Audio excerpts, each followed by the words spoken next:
Where Go we back were to at? all the 1% Where we were openings at? again.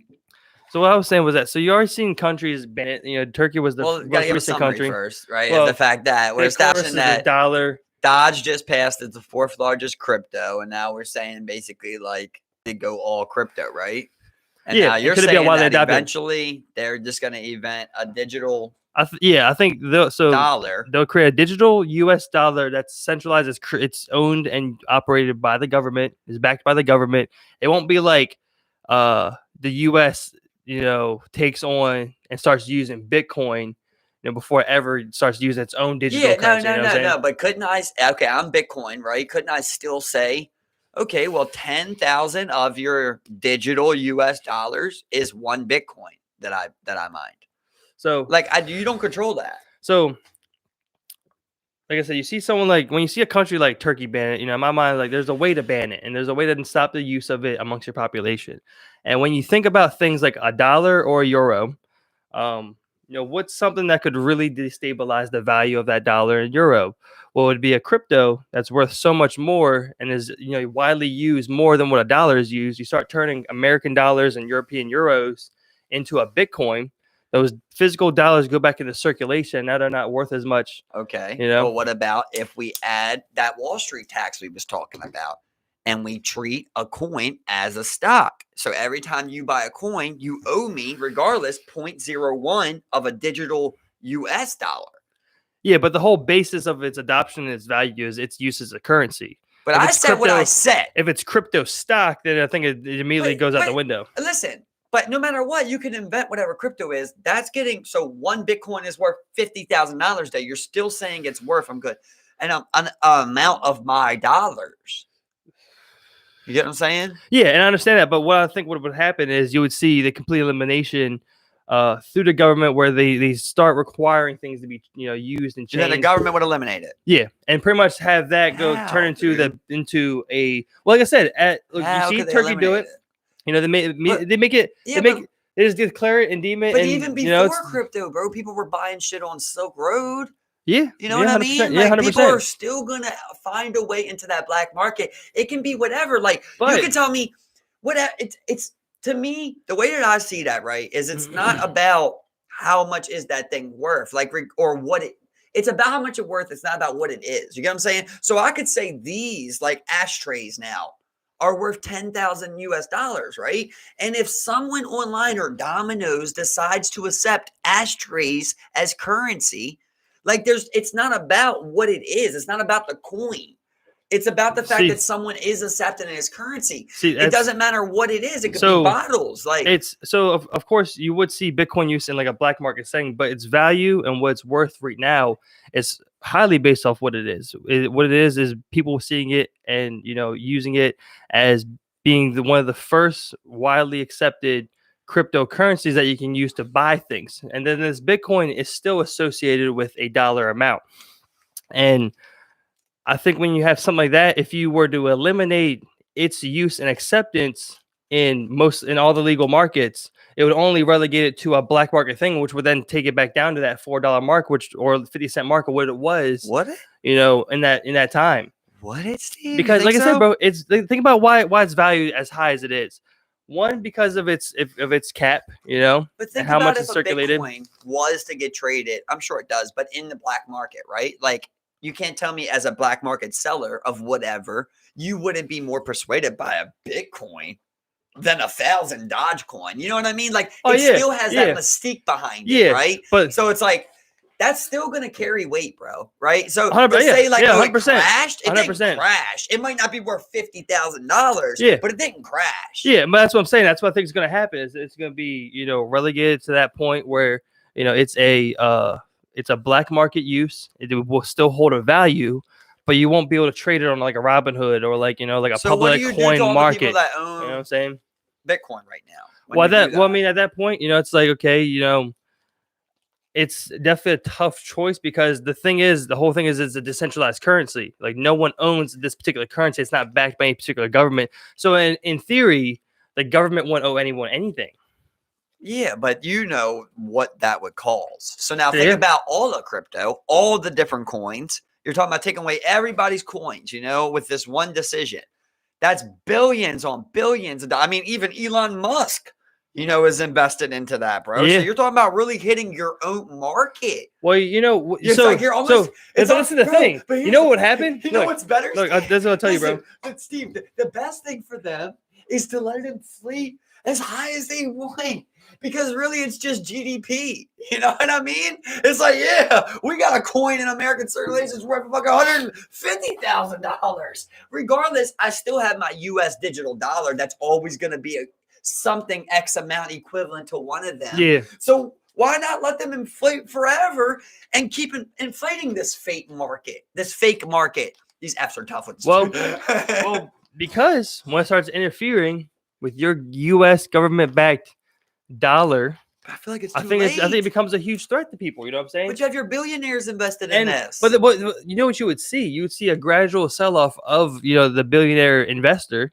I mean that's what they do. They do these types of like dump offs where they know that they won't be able to trigger a market-wide collapse based off of these sell-offs. These slow dump offs and this kind of like coordinated effort for between rich people and government. I mean, I think we've seen that before. We've seen congressmen dump stock before the coronavirus. We've seen congressmen flip stocks on the side. Like, come on. The fact that they wouldn't do that, I think it'd be highly likely that they would do something like that. And at the end of the day, the retail investor, or like always, the small guy would be kind of left, with the bag to kind of deal with the aftermath of all that type of situation. Now, this is just a theory. I mean, like, who knows what actually is going to happen with cryptocurrency? Who knows? Is it here to stay? I don't fucking know. It could be around. The U.S. could adopt it. Who the fuck knows what's going to happen with cryptocurrency? It's just my mind and how I think they're going to view it. If it starts becoming to a point where it affects the dollar on that type of level. Okay, is it affecting the dollar right now? No. Right, it's not affecting the dollar right now, right? And it's making millionaires, right? Mm-hmm. And we work for the government, brother. Me and you. Yeah. Where's the wrong? What am I not liking here?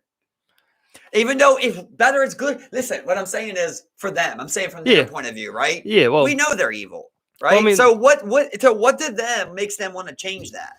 So I mean, like I said, like the whole thing with the thing is like the Bitcoin. Like I said, it's tied to the idea that this is the currency of the future. And if that doesn't turn out to be the case, you're gonna see some crazy shit happen. And just like in stock market, if someone holds this particular stock and then it drops, I mean, the government's not there to pick you up. The government's not there to help you out right there. You know what I'm saying? Like, you think that's what holds that value of a Bitcoin? I think that's it. I mean, like, if this wasn't viewed as like the future of currency, kind of like how people deal with like NFTs and how could shit like that. The future of currency be 21 million? What, in non-digital dollars? Or let's say at the future of okay, you would have to make more Bitcoin than the 21 million that's in circulation. Yeah, that's also true. Yeah. Like, that's not enough circulation of a Bitcoin. So at the end of the day, that can never be transferred right there. So to me, I don't look at it as like people think it's the future. It's simply that coin is Mona Lisa. It's just a simple fact of why is it gaining value? It doesn't matter. But the point of that coin, the point of the novelty of it, it's gained this amount of value. I mean, the banana and the duct tape one for $2 million or whatever. So it's the fact of, okay, I hold this. It doesn't matter what the government thinks this worth. It matters what someone else thinks it's worth, right? What they say, what's something worth? Well, one man thinks it's worth. Yeah. Someone can always outbid you. Bro, at this point, I believe Bitcoin, right? Bitcoin could stop growing right now. Like, legally, you could stop it growing. I think if everybody just kept their Bitcoin, give it, God, maybe 20 years tops, that thing would be worth 10 times as much because of the novelty of it. It's like a Civil War museum item at that point. You know what I mean? It's like, remember this? I got one of these. See that? 3 Bitcoin. You remember that?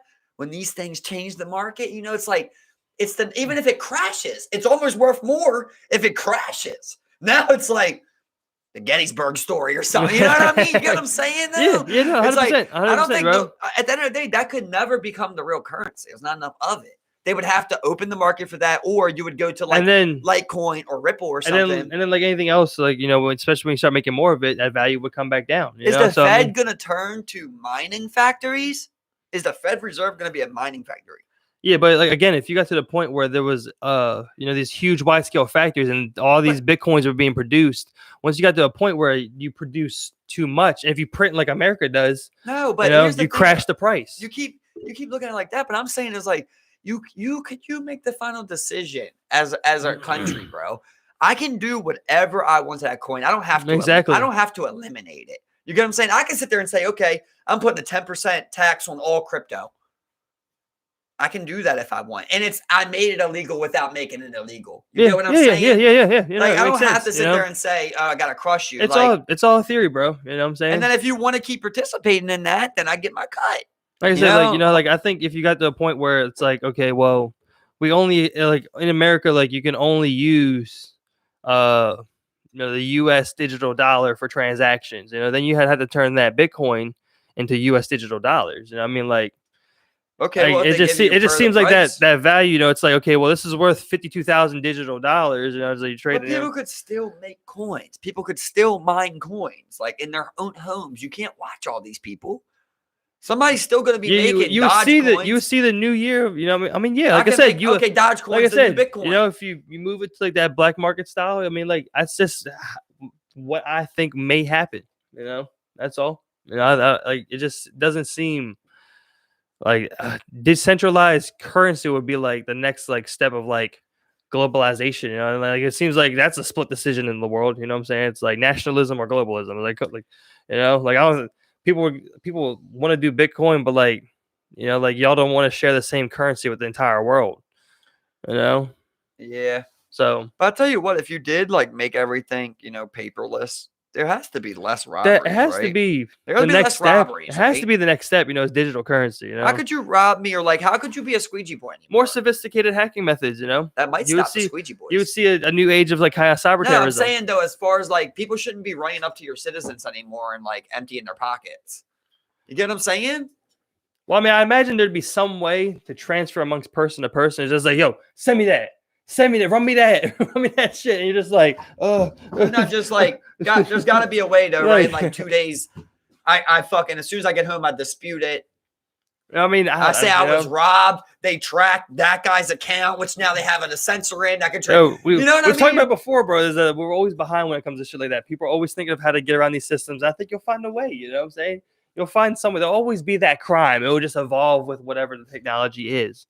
You can put a dozen different anti-theft methods in there. People will find a way. Yeah, I don't care about the crime per se. I care about the people getting hit in their face with a pistol from the 12 o'clock, getting knocked out on the ground. Their face hits the ground. They get their pockets ran and wake up in 20 minutes. That's what I care about. Yeah. I mean, like, I'd still imagine, like you would probably just have someone that could just build some shit where it's just like because you would have some way to pay for stuff, like, I think there'd just be a way to hack that. And somehow just go like, scan that shit, boom, transfer some money, take it out. I don't fucking know. You set it up just like you get a fucking. It'd be crazy to have a neuron link during that, dude. People have the card swipes that you plug in an iPad. I had a neuron link, and you were robbing me with my chip bank card, right? And I got a neuron link. Could I be like, call police, to my Siri or something like that, And with your brain? Yeah, with my brain. Yeah, hell yeah, bro. But then he's got a Neuralink, and he's like, "What was that?" I into your Neuralink communications. It's like I can hear your deeper on innermost thoughts. You're gay. You're gay. You're thinking about it this whole time. Weird. I'm not gonna touch you, boy. I'm here for your money. Yeah. So I mean, like, I think touch you, gay boy. So I mean, just like kind of like end up. Digital currency, 100% the future. 100% the future. Total adoption. Now you're 100%. You're gonna see, but no, that's it. Quick. No, but you're gonna see that. You're gonna see that digital US dollar, man. This is what you're gonna see. You're gonna see that digital euro. Eventually, maybe we have one currency amongst them all, but yeah, who the fuck knows? Who knows? It's all speculation, man. It's all speculation. You're doing the same thing that like when people do with stocks. It's like, yeah, this is gonna go up. Microsoft's 10-year plan. It's gonna be crazy.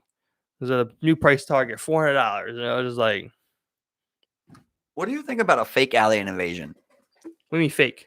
Like it's like a government set up type of fake good thing going on, and they set up an alien invasion, and they control it. you know? And then force people into FEMA camps. Whatever they want to say, right? They could say whatever. If they really did it right, those aliens could come say whatever, and we'd be like, yeah. You know, or like even if we didn't do it, oh my God, you know how long that would go out through human history about that 2022 the aliens came and said this and everybody ignored it.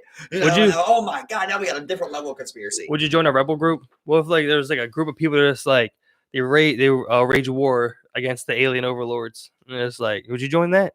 Because I might join that shit. Depends on what they're saying. You know, like I get these aliens out of here. Yeah, kill them. They can come here and tell us to do shit. Kill aliens? Who knows? You could kill aliens. What do you think? How do you think you respond? How do you think I respond? Oh, I'm definitely looking for rebel. I mean, are you being serious right there? You feel a little? You feel? I don't. I mean, like, either come here and it's like what? Like, I'm gonna sit here and it's like, okay, the government's just like, yeah, we're gonna surrender these alien dudes. You know, we're slaves now. Like, what's gonna like? What are they gonna try and say? Why are you thinking evil? What are they gonna try and say though? Like, you could say anything. Why is it always got to be evil shit? Why would it? What would they say? They come here and it's like, yeah, we've met aliens. We're making peace. Like they could say it took us thousands of years to be able to finally find an habitable planet, and we're so glad to finally be able to do that. We look forward to meeting you and discussing all of the advances that we've made compared to all of yours. Yeah, but it's fake. So you know. But you don't know that. Yeah, but it's. I mean, like. But here I am designing it, bro. The president gave me the job of designing it. And now I'm giving you something. Look, you just said it's fake. I'm giving you something that you wouldn't even know is fake. You know what I mean? Like, okay, couldn't.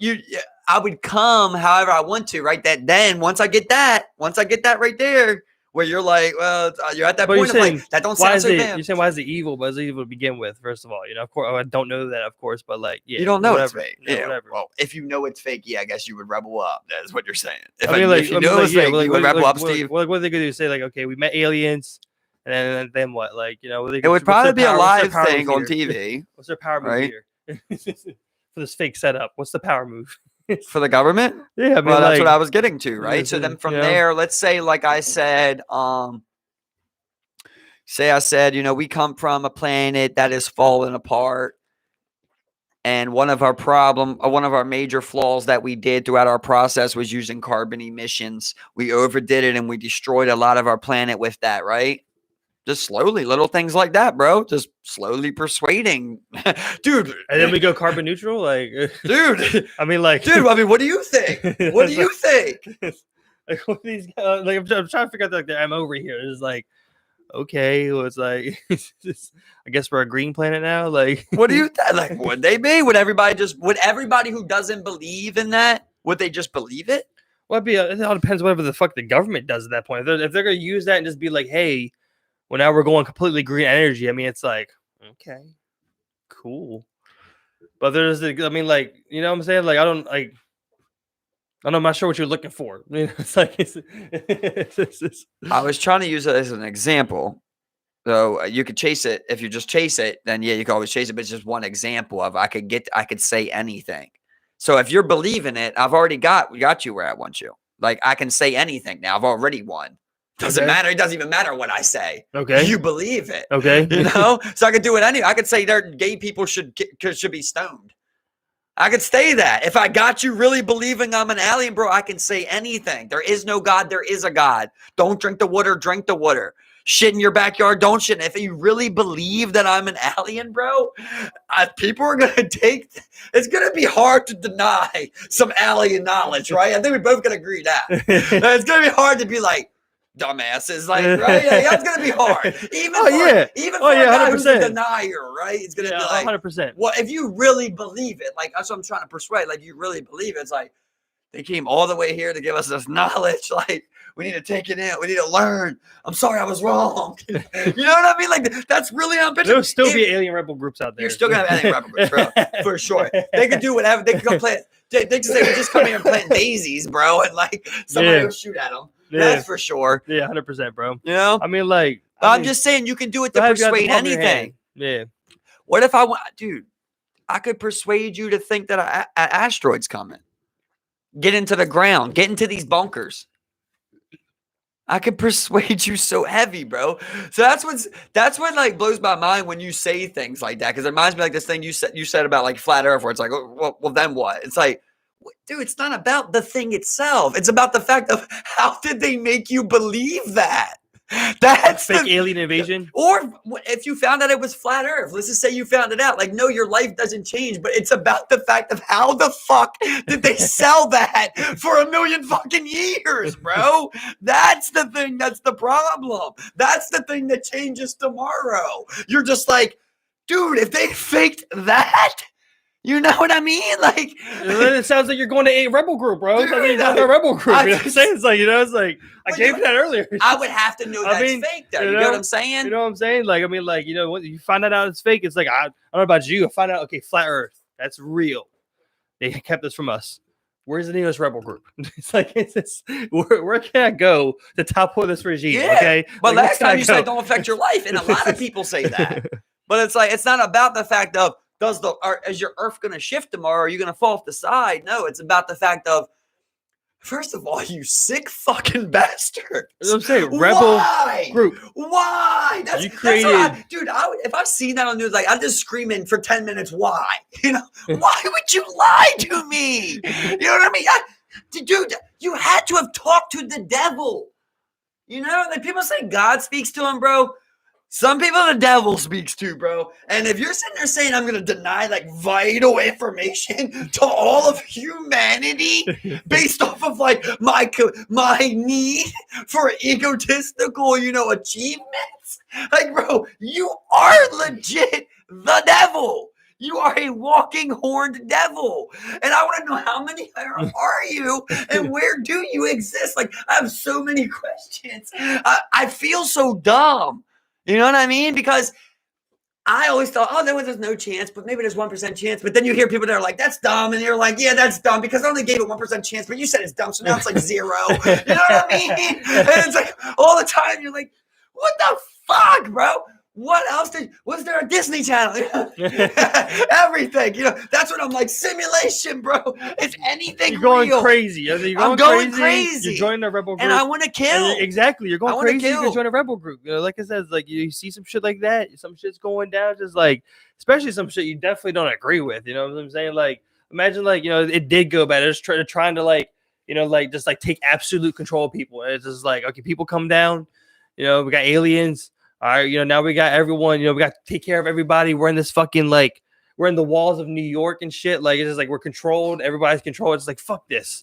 Fuck this. I'm not doing this shit. I'm going outside that fucking wall. Right. I'm leaving this bitch. Like, whatever I can do to get the fuck out of here. You know what I'm saying? Like, but there's a lot of people who will not be with you. But you start shooting.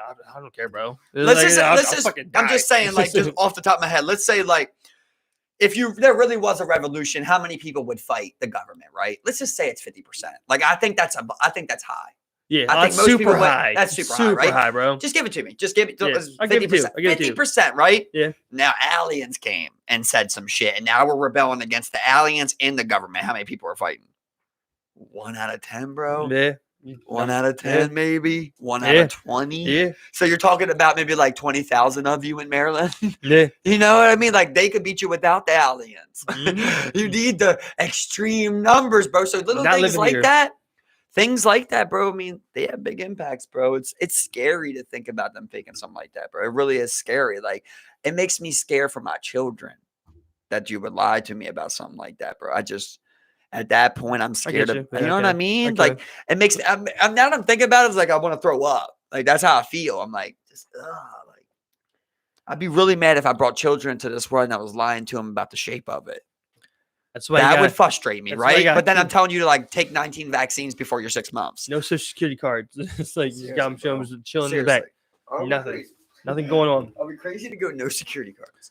But I mean, like, it's just like, especially with things, especially how the world like kind of like looks and operates, bro. Like whenever I look around like Baltimore City, and whenever I look around like, just walking, like I said, through the city, it was like this whole facade seems to be like crumbling at the seams. Like, it's like at this point, like you're getting to a point where like especially in some of these crummy ass cities, like shit's breaking down so much to where it's like, it's all gonna like this. Like, imagine like you get such a huge like disparity in like the world where like like you see some shit like in like Brazil, like where it's like right here you got condos and then there's a quarry, and then over here it's like literally like aluminum sheds where people are living. Like you see that throughout the world, bro. Like, that's where, like, you're gonna cause, like, like it's like they can't keep up this, like, charade, for like much longer. It's like, seems like it's gonna collapse at any moment. At least the way, like, in my mind, what I'm saying, it's just Don't you like, want to be alive for it? yes, yes, because I just want to know. I want to know Man, what it is. I want to know, it's like, like I'm just sitting what here was, for a like, second, lied. though. I'm just really thinking a lot, man. It's like really getting my emotions fired up, bro. Like my emotions are so swayed right now just thinking because, the sad part is I know there's lies and there's lies and we've uncovered lies and like we already know they're there, but we deny those ones. And we're like, you better not be lying about this though. But you already lied about so many things, bro. And it's like to think about, oh, then I would be disgusted. It's like I'm disgusted now, bro. Yeah, I'm yeah, disgusted now, dude. To yeah. the point where like they're lucky I got people like Saul in my life, man, because dude, I would be like a terrorist, bro. I really would. Like, I just know how like my mind works, dude. I'm so just hell bent, bro. If it wasn't for like you and Kay and my nephews, dude, I feel like my mind would be like sadistical like that, dude, because I hate them so much. But like my mind now works like, let me stay away from that because I love spending time, on my podcast with Steve. I love being with my girl at home, like if I didn't have those things, that's what I was saying, like from the group home, I understand shit like that because you don't have nobody like that. You're just like, fuck these people, bro. And you realize how much they fuck you over.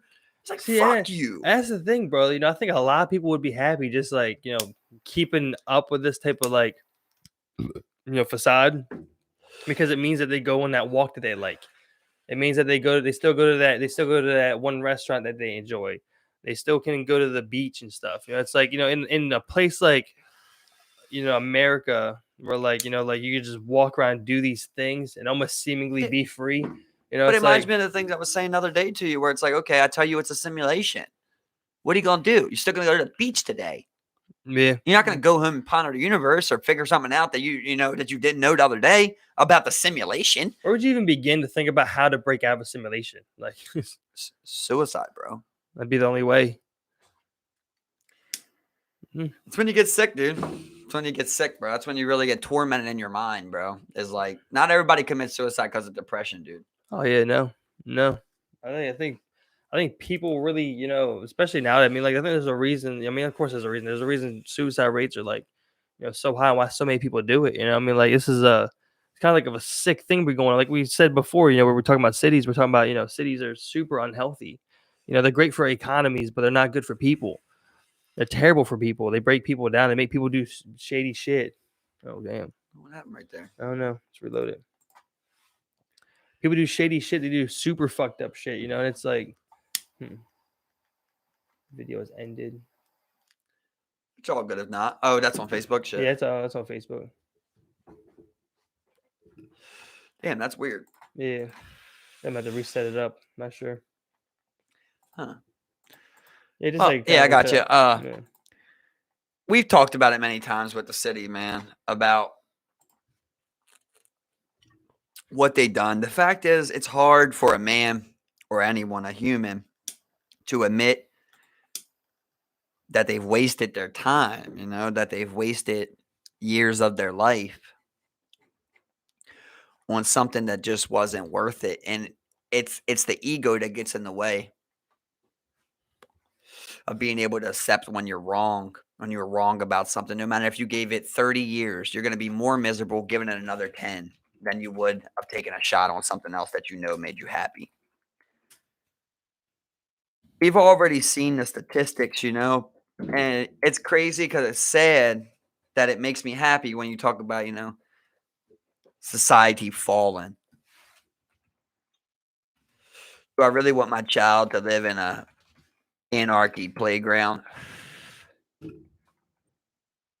Do I really want my child to live in this? I guess that's where you get into the middle, where you look for this way out, man, and it's hard to see. And the hardest part about it is no one else got any ideas, man.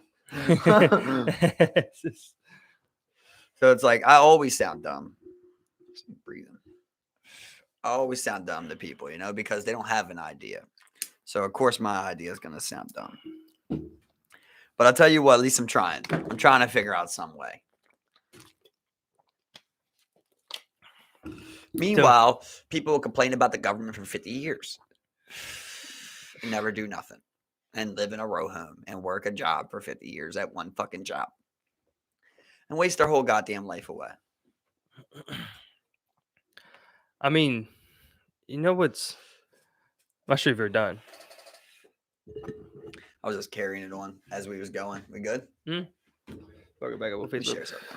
So, and that's the thing, you know, where it's like, you know, when people, you know, when people talk about the American dream and kind of like what was pushed and what's still like on a lot of people's minds, you know, it's that, you know, you work that job, and you have a family, and then you buy that house, and that's your life. You know what I'm saying? You take vacations every one, and that's your life. You know, it's like, you know, it's like they are like when we were talking about earlier with like, you know, your fake aliens, you know, shit. It's like, you know, like they already have like, you know, such a deep rooted control. Media and everything, you know, on what is, you know, and not only that, but like the culture, you know. Here's my thing. Like what we tell each other, what you tell your kids, what you teach them. So you know how we was talking, you know, I told you many a times, but there was one saying, you know, where you were saying that one time when you said, you know, there's evil. I mean, there's innovation on, you know, on good, on evil, you know, and that really did open my mind on things where I started thinking like, okay, you know what? I'm smart enough and I have the empathy, I believe, to put myself in another man's shoes.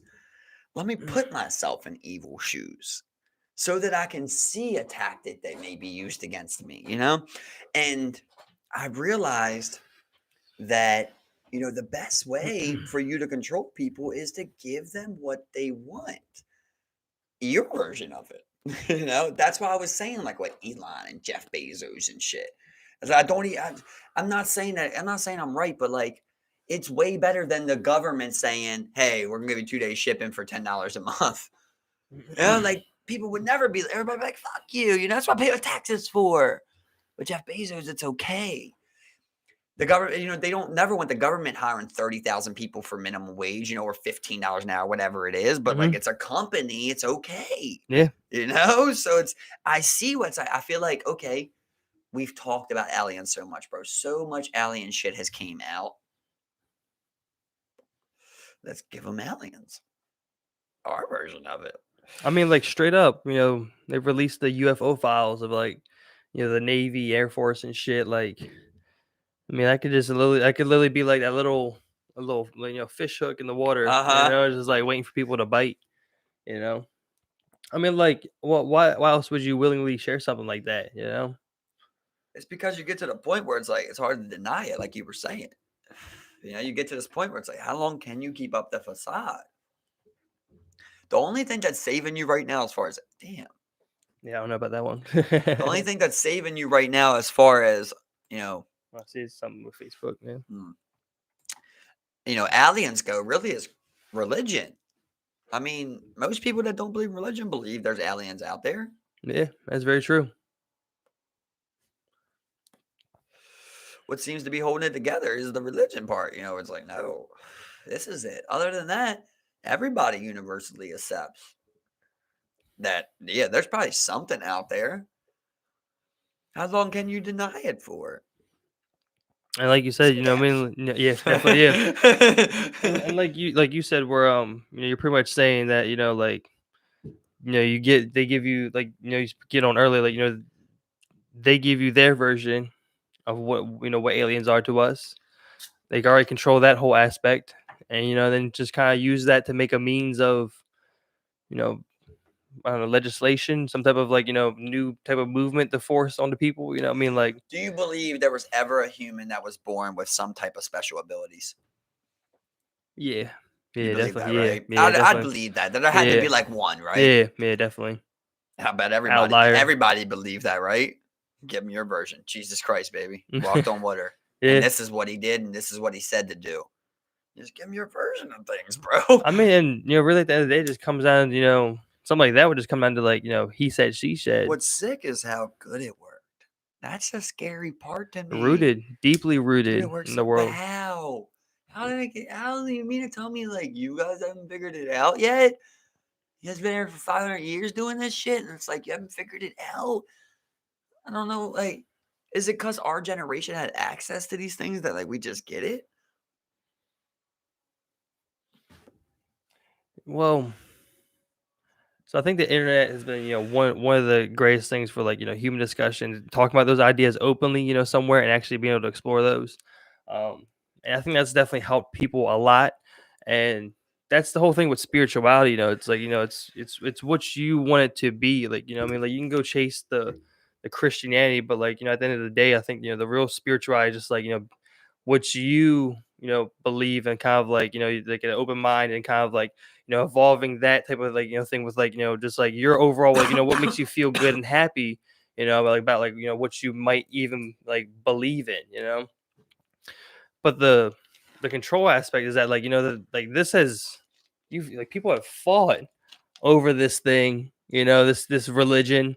They've had holy wars over this religion that have shaped humanity in ways that like I don't think anyone could have ever perceived. Yeah. And still to this day, where like you have two different type of Muslims, warring with each other, and shit like that. You have Christians and Muslims fighting in Africa. You have shit like that. It's Like just sick because it's like it makes me believe that I was wrong, bro. a You gang. know, I used to think that it was 51-49 good, or even 50.01 good, 49.99, bad. It may be the other way, bro. It may be the other way, brother. I mean, you And you like said it that's before. kind of like the golden thing. You said before, bro. Evil is easier. Yeah, It's way easier. I'm also just thinking about like what you're willing to do in war when you're evil, bro. You're willing to do a lot more. And I bet I would win a lot of wars if I wanted to just go strictly evil. Dude, I hate thinking about it, bro. It gets me. It gets me. It's like I don't want to laugh, but it kind of just gets me into a pit, bro. I'm like, all the shit I've been thinking about and all the shit I've been doing, just burn it down, and throw a Molotov cocktail on people's homes and shit. And it's like they got nothing to do with it. It's like it's an anger, and then you try to get people to like realize it's like, yeah, but what are you gonna do to change it? It's like, well, I know that I can't do it, but like we could. Like, I mean, at the end of the day, we have so many more people. Like most of the people you meet are good. Most people you meet are good people. If we could just get the numbers, man, we could sway some things, bro. And really kind of like change course, or just like I mean like it all starts with an idea. It all starts with an idea.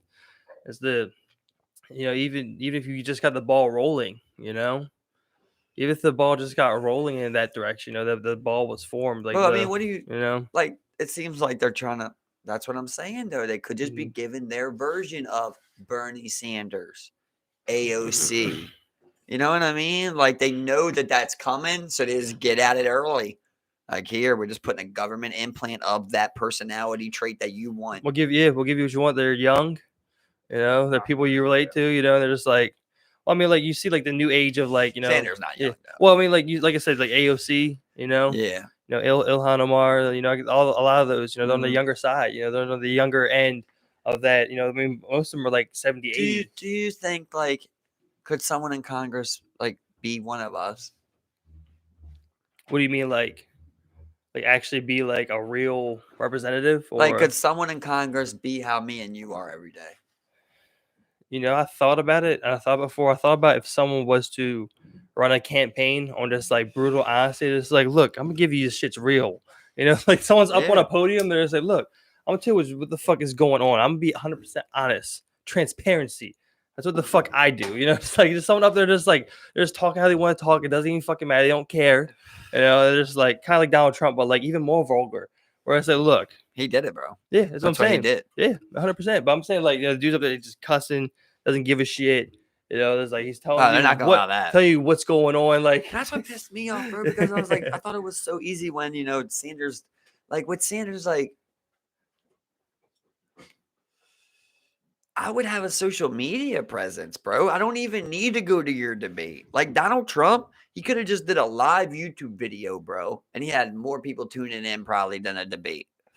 Without him, like Sanders could have did that same thing. Like the moment that that's what broke me with him, man. Where it's like the moment they did that shit where they pulled out, he should have went on live video on his Facebook, YouTube, whatever it is. You can do that, dude. You can do that. Yeah. Go live on there and say, this is what they did to me. For the second time, they've backstabbed me to make this move and tell it how it is, like you're saying. Yeah. You know what I mean? Say they fucked me again, bro. They fucked Yeah. me because they don't want me to be your president because they know I'm going to do good things.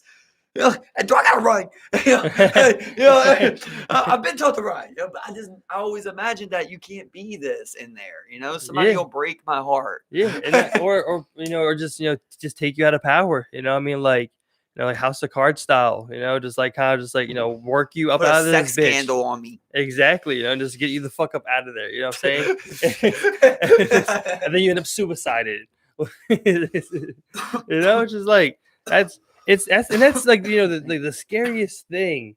That like I don't think about too often, but every once in a while it really pops in my head. And I ponder it. How free can you go? Where it's just like, well, not only that, but like they'll like when we were talking that one night, we're just like they'll kill you. It's like it's like sometimes like I'll just be like thinking about it, and then that pops in my head. I'm just like I get like chills. I'm just like, bro, they'll kill you. Like Martin, bro. Yeah, Straight up Martin style, bro. They don't care until people start listening. Mm-hmm. And people were following Martin, bro, marching with the fucking king, man. I wish I could have been there, bro. That's like, you want to talk about like if I could go back to any time in history, dude. I wish I could just be like in a room with Martin, bro. Like that would be my man, bro. That would definitely be my hero, bro. And it's sad because when I was younger, I had a fucked up mentality and actually lead more towards like Malcolm X, bro. And over time, you realize, why did the people follow Martin, bro? A man who never told them to strike a man, didn't believe in vengeance, didn't believe in any of the things that I say I stand so hard on, Yeah. Didn't believe in any of that, bro. And they followed him fucking foot by foot, man. Yeah, man of God. What was it? I just wish. I try to watch all his speeches and I just don't do it, Especially with that grainy ass video. They're only clips, they're only clips of a 4 or 5 minute period of time. Well, they got the one that goes a little bit, I have a dream one. Yeah, but it's like it's so like gritty, like picture about when you see like an inauguration now. You get 30 different angles, you see the whole thing, like it's like just him speak. It's hard to feel it. Microphone goes directly into a fucking digital encoder type of deal, so they can hear it clearly, high definition. I just wish I could have felt that, felt that one time, man. Felt somebody like that, just it's like, man, it's old times 100, right? Yeah. A good man. Don't give you a great man. Yeah. And then you got that man. It's just like he's got that gift of gab too. He knows how to get people to follow. He knows how to get people to lead. He knows how to inspire people. But it's based off of nothing negative, man. Just that is so impressive. It's so slept on, bro. It's so slept on what Martin did, man. And I was big on Gandhi too. Then I got into a lot of Gandhi, and I realized, dude fucked a lot of underage chicks, bro. Mm-hmm. A lot of underage chicks. Yeah. And I mean, who knows what any man did, but that's Adam Gandhi. So I kind of was like, yeah, that kind of fucks up your preaching, That's what's so hard, though. That's what I was telling you before. Like, that's why you need somebody, like I would need someone like you, someone like my sister or Chas, to be that brutally honest person. That's like, dude, like you're on a power trip. Like you need someone to check you because it's natural, Like if I did start that land and I had, 100 people there and it's just like, I'm fucking doing it. I can naturally become this thing where you get this king presence, bro. That's the key to avoid, man, and that's what Martin was able to do. Like, dude was the king, without feeling like it. Like, very impressive, bro. Alexander the Great, another one that has that same. That's why I love that speech, bro. It's the same thing. Yeah. Where it's like, like they're not, just like Wayne says, it's just like I've held nothing for myself, God, I love that. And you've gone home to pay no taxes, it's like, man, that's a good speech. Good love speech. That. Yeah. It's the moment that when you learn about the moment, where you're like, yeah, bro, that is how you fucking lead. You're like, that's how you fuck. And that's two opposite sides, right? Where like they both have that same personality trait, but Alexander's slaying people with a sword, and Martin's, doing a sit-in. Yeah, I like that one part where he's talking. It's like near the end. He's like, so if you all wish to go, then go. May your people back at home see this glorious in the eyes of man and God, or something like that. Yeah, it's like that's the way he says that, though. The way the narrator portrayed it. He's like, you wish to go? Then go and tell them that you betrayed your king when he needed you the most, or whatever he says. Like, I love that thing. I'll pick it apart T by T. Like, I love so many parts of that, man. And after that, he finished it. He's just like, "Be gone," just like it's boom. And he's like, you tell them you left your king in the protection of the very foreigners you conquered. Because he had taken a liking to them Asians, bro. He liked them Asians. Yeah, he started adapting to a lot of their culture. Yeah, one of my favorite parts though is when he's like, there's so many. God damn, that is such a good speech. I don't know exactly how accurate that one is, but I hope it's even. It's 50% of it. It's great, it's the one that's recorded in history, So I mean, trying to think of that exact part that he says. I had it in my head, then I was listening to your part, and it got me thinking about the whole entire thing.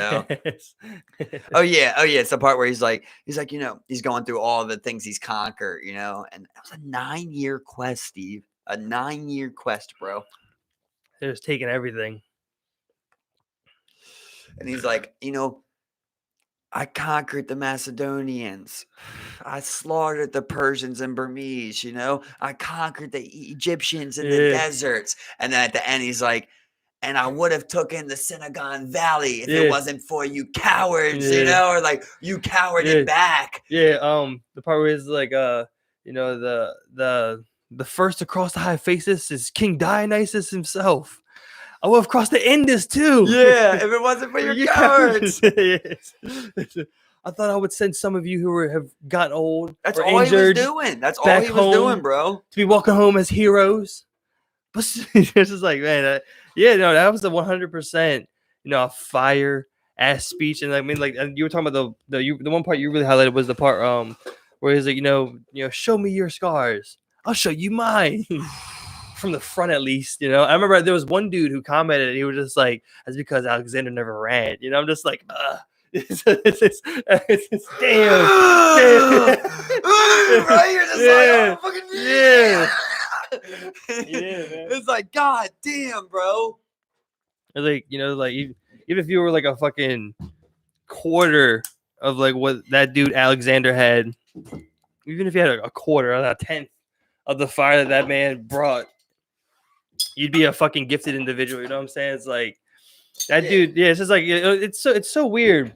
Like I always try to think about like what makes these great men in history, and then like you really dig into like their history and like kind of like if you're lucky enough you have some speeches to go by off or some writings, some journals and shit, and you just see that it's just like it's just like that's why like when I think about like when kings back in the day in medieval times said that they were born to the divine right, like this was God given, like that is like God given, like thing going on there. You know what I'm saying?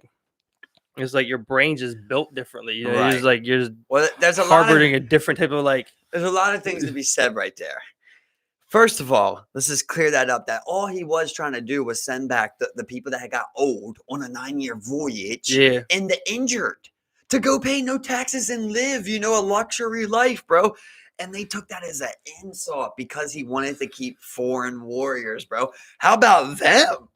How about them for a sec, bro? It's like, they could have been complaining that whole way, but it's like, no. You're not going to tell me to leave this fight so you can keep, I hate to say, but whatever racial term towards them Asians at the time. I'm not going to say it. I'm saying, whatever it was at that time. I hate to say what are they? I'm not going to say Who are they? There's a word for that. But you get it. And, whatever he was saying at that time, that shows a lot inside of them. You know, like they weren't going to abandon their king and leave them with foreigners. Like that's not what they were doing. They like from what I understand, they were asking Alexander to stop the voyage himself. Like for them, we've conquered a lot. We've conquered so much, bro. A 9-year voyage, you know. And the second part I want to add to that is that's why it ended up being a mistake, bro, because he agreed to that. After that, he ends up saying, "You want to go back?" Like I think they did one more thing. They end up fighting in the desert, and he's like, "You want to go back?" And they're like, "Yeah." So they go back and they come around the side of India and they hit a desert, for like ever, bro. No water, no nothing. Like people start dying and shit like that. That's when I told you that other story of like the oasis in there. Yeah. That's when they say with him and like they lost hella people, bro, during that. They got back, but a lot of people died more than they were losing in the fucking fights. You know what I mean? Exactly, man. But that was so cool. And he's like, who bears more scars than me? Yeah. Who stands in the front? What have you given that I haven't given myself? What have you have? I let you pillage everywhere that we run through on top of your handsome salaries. And then it's like, what do I have besides this red robe? Yeah. And it's like, yes, bro. Yes. And listen, is Martin right? Is he right? I don't know. But that's the type of leader you want to be, man. And the third point of it, to sum it all up, of what makes that kind of guy, I mean, with Alexander, it's a special circumstance, right? Because his dad, father, King Philip, right? His father's murdered, right, by like the Congress of them or whatever. So when he comes to be, dude, I might find a reason to leave there too, and then I go out and I have so much success. Why would I want to go back to where they murdered my father? The king. Like I'm the king. Yeah. That's what I was thinking when I heard about that. Like he probably didn't want to go back to that. He probably was going to keep going so far to the point you could say we can't go back. Like this is the new capital of whatever. We're chilling in Asia now. You know? And it's like, ask the maybe his troops picked up on that, Steve. Where they're like, bro, we're gonna go so far, we can't turn back. And look how much he likes these Asians. Yeah. Like we gotta convince him to go back now. Yeah, because we're gonna be Macedonians, you know what I'm saying, with our marble and shit, and they got families and shit, man. Yeah, they got families. He didn't, right? I mean, from what I know, like he didn't. He was young when he left. Yeah, 21 years old, leading an army, dude. Yeah. What? Yeah, I mean, like another thing that he did while they were out, he wedded a lot of like his high-ranking men to like these high-ranking kind of like Asian princesses and shit. Oh, really? So that the people, would kind of like, see like, okay, like, be cool to follow. You gotta do that shit. Exactly. Like cool to find, like the customs were to, really keep, because I mean that you're in foreign territory pretty much. You conquered it, but you're still out here in the foreign lands, Dude, so like, what my Muslim friends told me today, man? He said that like they're preached. Obviously, everyone doesn't practice it, but they're preached that like from birth, dude, the boys are not supposed to talk to the girls, and the girls are not supposed to talk to the boys until marriage. Until you get married. That's the first like boy you're supposed to have a conversation with. Basically. It's crazy. That's 100% wild, yeah. Control, bro. Yeah, kind of like that. I don't want you to fall in love. It's like that old school thing, you know what I'm saying? Because I mean, think about it, like, back then it was like, oh, you've given birth, to this bastard here, it's like, this orphan kid, and it's just like, well, now we're just gonna control because like if I can give my daughter away to a rich man, it's like, hey, we're all rich now. Well, it's also there's no welfare, right? There's no food stamps and shit. Like literally, can you provide for that child? Where like people would sell their daughter's marriage for like goats and shit. Crazy. It is our custom. You give us three cows. It's like three cows. She's a 3 herself. One bull. Like, deal. Yeah, but I mean, like the amount of control. I mean, like they still have religious police over there. Where they're making sure people are following. That's crazy. Yeah, they have religious peacekeeping force. Yeah, they're religious. Yeah, they have like their regular army, and then they have like this like religious peacekeeping force where like they just make sure people are following the law pretty much, and make sure people are following whatever customs or religious beliefs that the Muslims have whatever so at some parts, not all of them, clear that up. But I mean, talk about like the foothold that like religion like really has, kind of like in the whole concept of like how the world interact. I mean, like it's still weird that we're still kind of like interacting with like kings and like princes and shit. Like like in the Middle East, like they have kings. Like in Saudi Arabia, it's like a king. Isn't that weird? Like have during like this time where it's just like a prime minister, or like a president or some shit. You know what I'm You're still dealing with like a royal family. Like I'm sitting here thinking, like, we sit here and think, man, the government, man, they designed some crazy shit. It's like, maybe we just destroyed ourselves, bro. Maybe it wasn't Rothschild or Soros or nothing, bro. It's just like ego, Like, okay, maybe whatever, insert any religion was right. And people witness it themselves. There's like, damn, 100 people just like do whatever that guy wants. He fucks, whoever he wants. They bring him food whenever he wants. Start fucking religion, man. It's like, fuck that religion. Fuck that. Even if it's right, fuck it. I want what he's got. Like, I can do that. Like, they hated on Jesus, as they say, right? Yeah. They're just like, whoa. He's going to get all the bitches. Like, dude, I'm doing powers? Like, nah, bro. I mean, imagine you're in a village, someone comes in and just like, dude, you hear about that guy Jesus? And you're just like, and you're like the top guy, the carpenter. It's the fucking the dude who builds houses and shit. Like, yeah, Jesus, man. We're thinking about putting them on a cross. Yeah. I think it's so funny on that one Seth Rogen movie, bro. And he's like, do you know what I'm talking about? The Christmas one. You ever see that? The Seth Rogen Christmas movie, where like he gets fucked up with his boys and like trips with them and shit. No, I don't think so. No. Oh, bro, this is one. It's like you gave me a title, but I don't think so. No. You would know it if you know it. It's not it's not the funniest movie ever, but it's got some funniest parts. There's this one part where he's like, he is Jewish in real life, but like he's an actual like Orthodox Jew in the thing. I guess not Orthodox, he don't wear shit, but he's Jewish. He's Jew, and then he gets all fucked up, and he's like accidentally, he takes some acid and shit, and then he ends up getting all fucked up and has to go like meet up with his wife, who is at like a Christian service at night, and he goes in there to talk to her, and like as he's talking to her, he looks over, and he sees Jesus, Jesus like this, and he's like, oh, he's like, is that what they think we did to him? Let's talk about that. Yeah. I thought that was funny. That like the other one that's a meme where it's like Jesus and he's looking at the people. He's like, why would they think I like crosses? That one really sat on me. And I was like, that makes a lot of fucking sense. Like, where did that come from? I guess it's like the honor, but it's like the evil dudes made that. And he died on that thing. Yeah. Right? It's like the thing would be like the last thing. But I mean, like if you think about how if he bled and died up on there, like, and then transcended from that point on. I mean, you can see why people would be like, yeah, what else could you put on a chain? Yeah, that symbolizes it. I mean, come on, it's set in pretty good. What else would you put on a chain? I'm trying to think of something. I literally can't think of nothing. Like, what would you put on there else to symbolize that religion? I mean, like you can just make up anything, but I mean, like just Jesus head, the thorns. Oh, head, the thorns. But I was thinking that too. But that's made that. They made that. Put the thorns on him. Yeah, that's very true. You got the cave he resurrected in. Just like his tomb on your necklace. Okay, that can be mistaken for Egyptian, but no, you got this rock tomb. I mean, like if it was. If everyone knew that was like, oh yeah, I got that tomb on my neck. It's like, so I mean, like, you know what I'm saying? Like, now I'm thinking about it, it's kind of hard not to pick anything else. Yeah, exactly. I mean, like, I don't know what else you would give. The hardest was Taoism, but that's regardless. You got the manger in your neck, like I have no idea.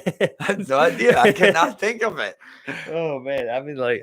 I don't know what else you give them, man. Yeah, I mean, they have sandals or like a body symbols. of a human. I mean, like it's all crosses. It's all fucking crosses, man. Who are we kidding? But it's also weird. Like they got gold everywhere in those fucking places. Like you'll be like gold fucking candle holders and shit. Like the Pope dressed out in fucking. Dude, the Wire does such a great job in that season 2 of portraying like how the inside workings of a church can go with like donations and shit, man. And do that. They really show you like how exactly it works, and they portray it from Baltimore. But basically, all the top congressmen and shit, they're Christians, bro. The governor's Christian, the mayor's Christian. They go to church. Everyone says so there's God like bless this top church that these people go to, and then you got like these guys at the port that come there and they offer a $40,000 donation that the church does like have to spend something, I guess, on there, right? So they buy like a stained glass or whatever it is and shit like that, or like new seats. But then you have like, the guys down at the shipping yard or something. They're coming and they give like a $50,000 donation so that like that priest or whatever would go into the governor's ear, or whoever it is, representative's ear, give him a little chunk and like spread that word of like what they want voted on and shit, It's crazy how like that could work, dude. That's so crazy to me. Yeah. I mean, but like, it makes sense. The same thing you're doing where it's like you don't have nobody to check you, bro. You're going to become this power complex where you're like, oh man, I do so much for this church. Like I should get a chunk. Especially when people come to you, broken people looking for something, and you're just like, look, this is what it is. I'm giving you what I think it is, and then they just follow it. Dude, the worst part is they tell you their secrets. That's how that guy Maskell, bro, here in Baltimore on that Keepers documentary. I don't think you ever watched it, bro. But I watched a couple episodes. But I told you, dude. If you're ever gonna watch any of them, that's definitely the one to watch, bro. Like, I didn't get through any. I watched a couple. I watched like first 3 or so. Oh, dude, I never finished it. That is just a great. Like, that's one of the ones. I'm telling you, gotta watch it all the way through, man. It's just a crazy story, And that's what that guy Maskell was, though. He was a priest, bro. He put himself in charge as being therapist. Had no degree or nothing like that. Therapist for the school. So, like, the boys were coming in there and, like, telling them shit like they got molested at home. And he would use that against them, bro, to molest them there. Thousands of boys, bro. Thousands. Dude fled to Ireland.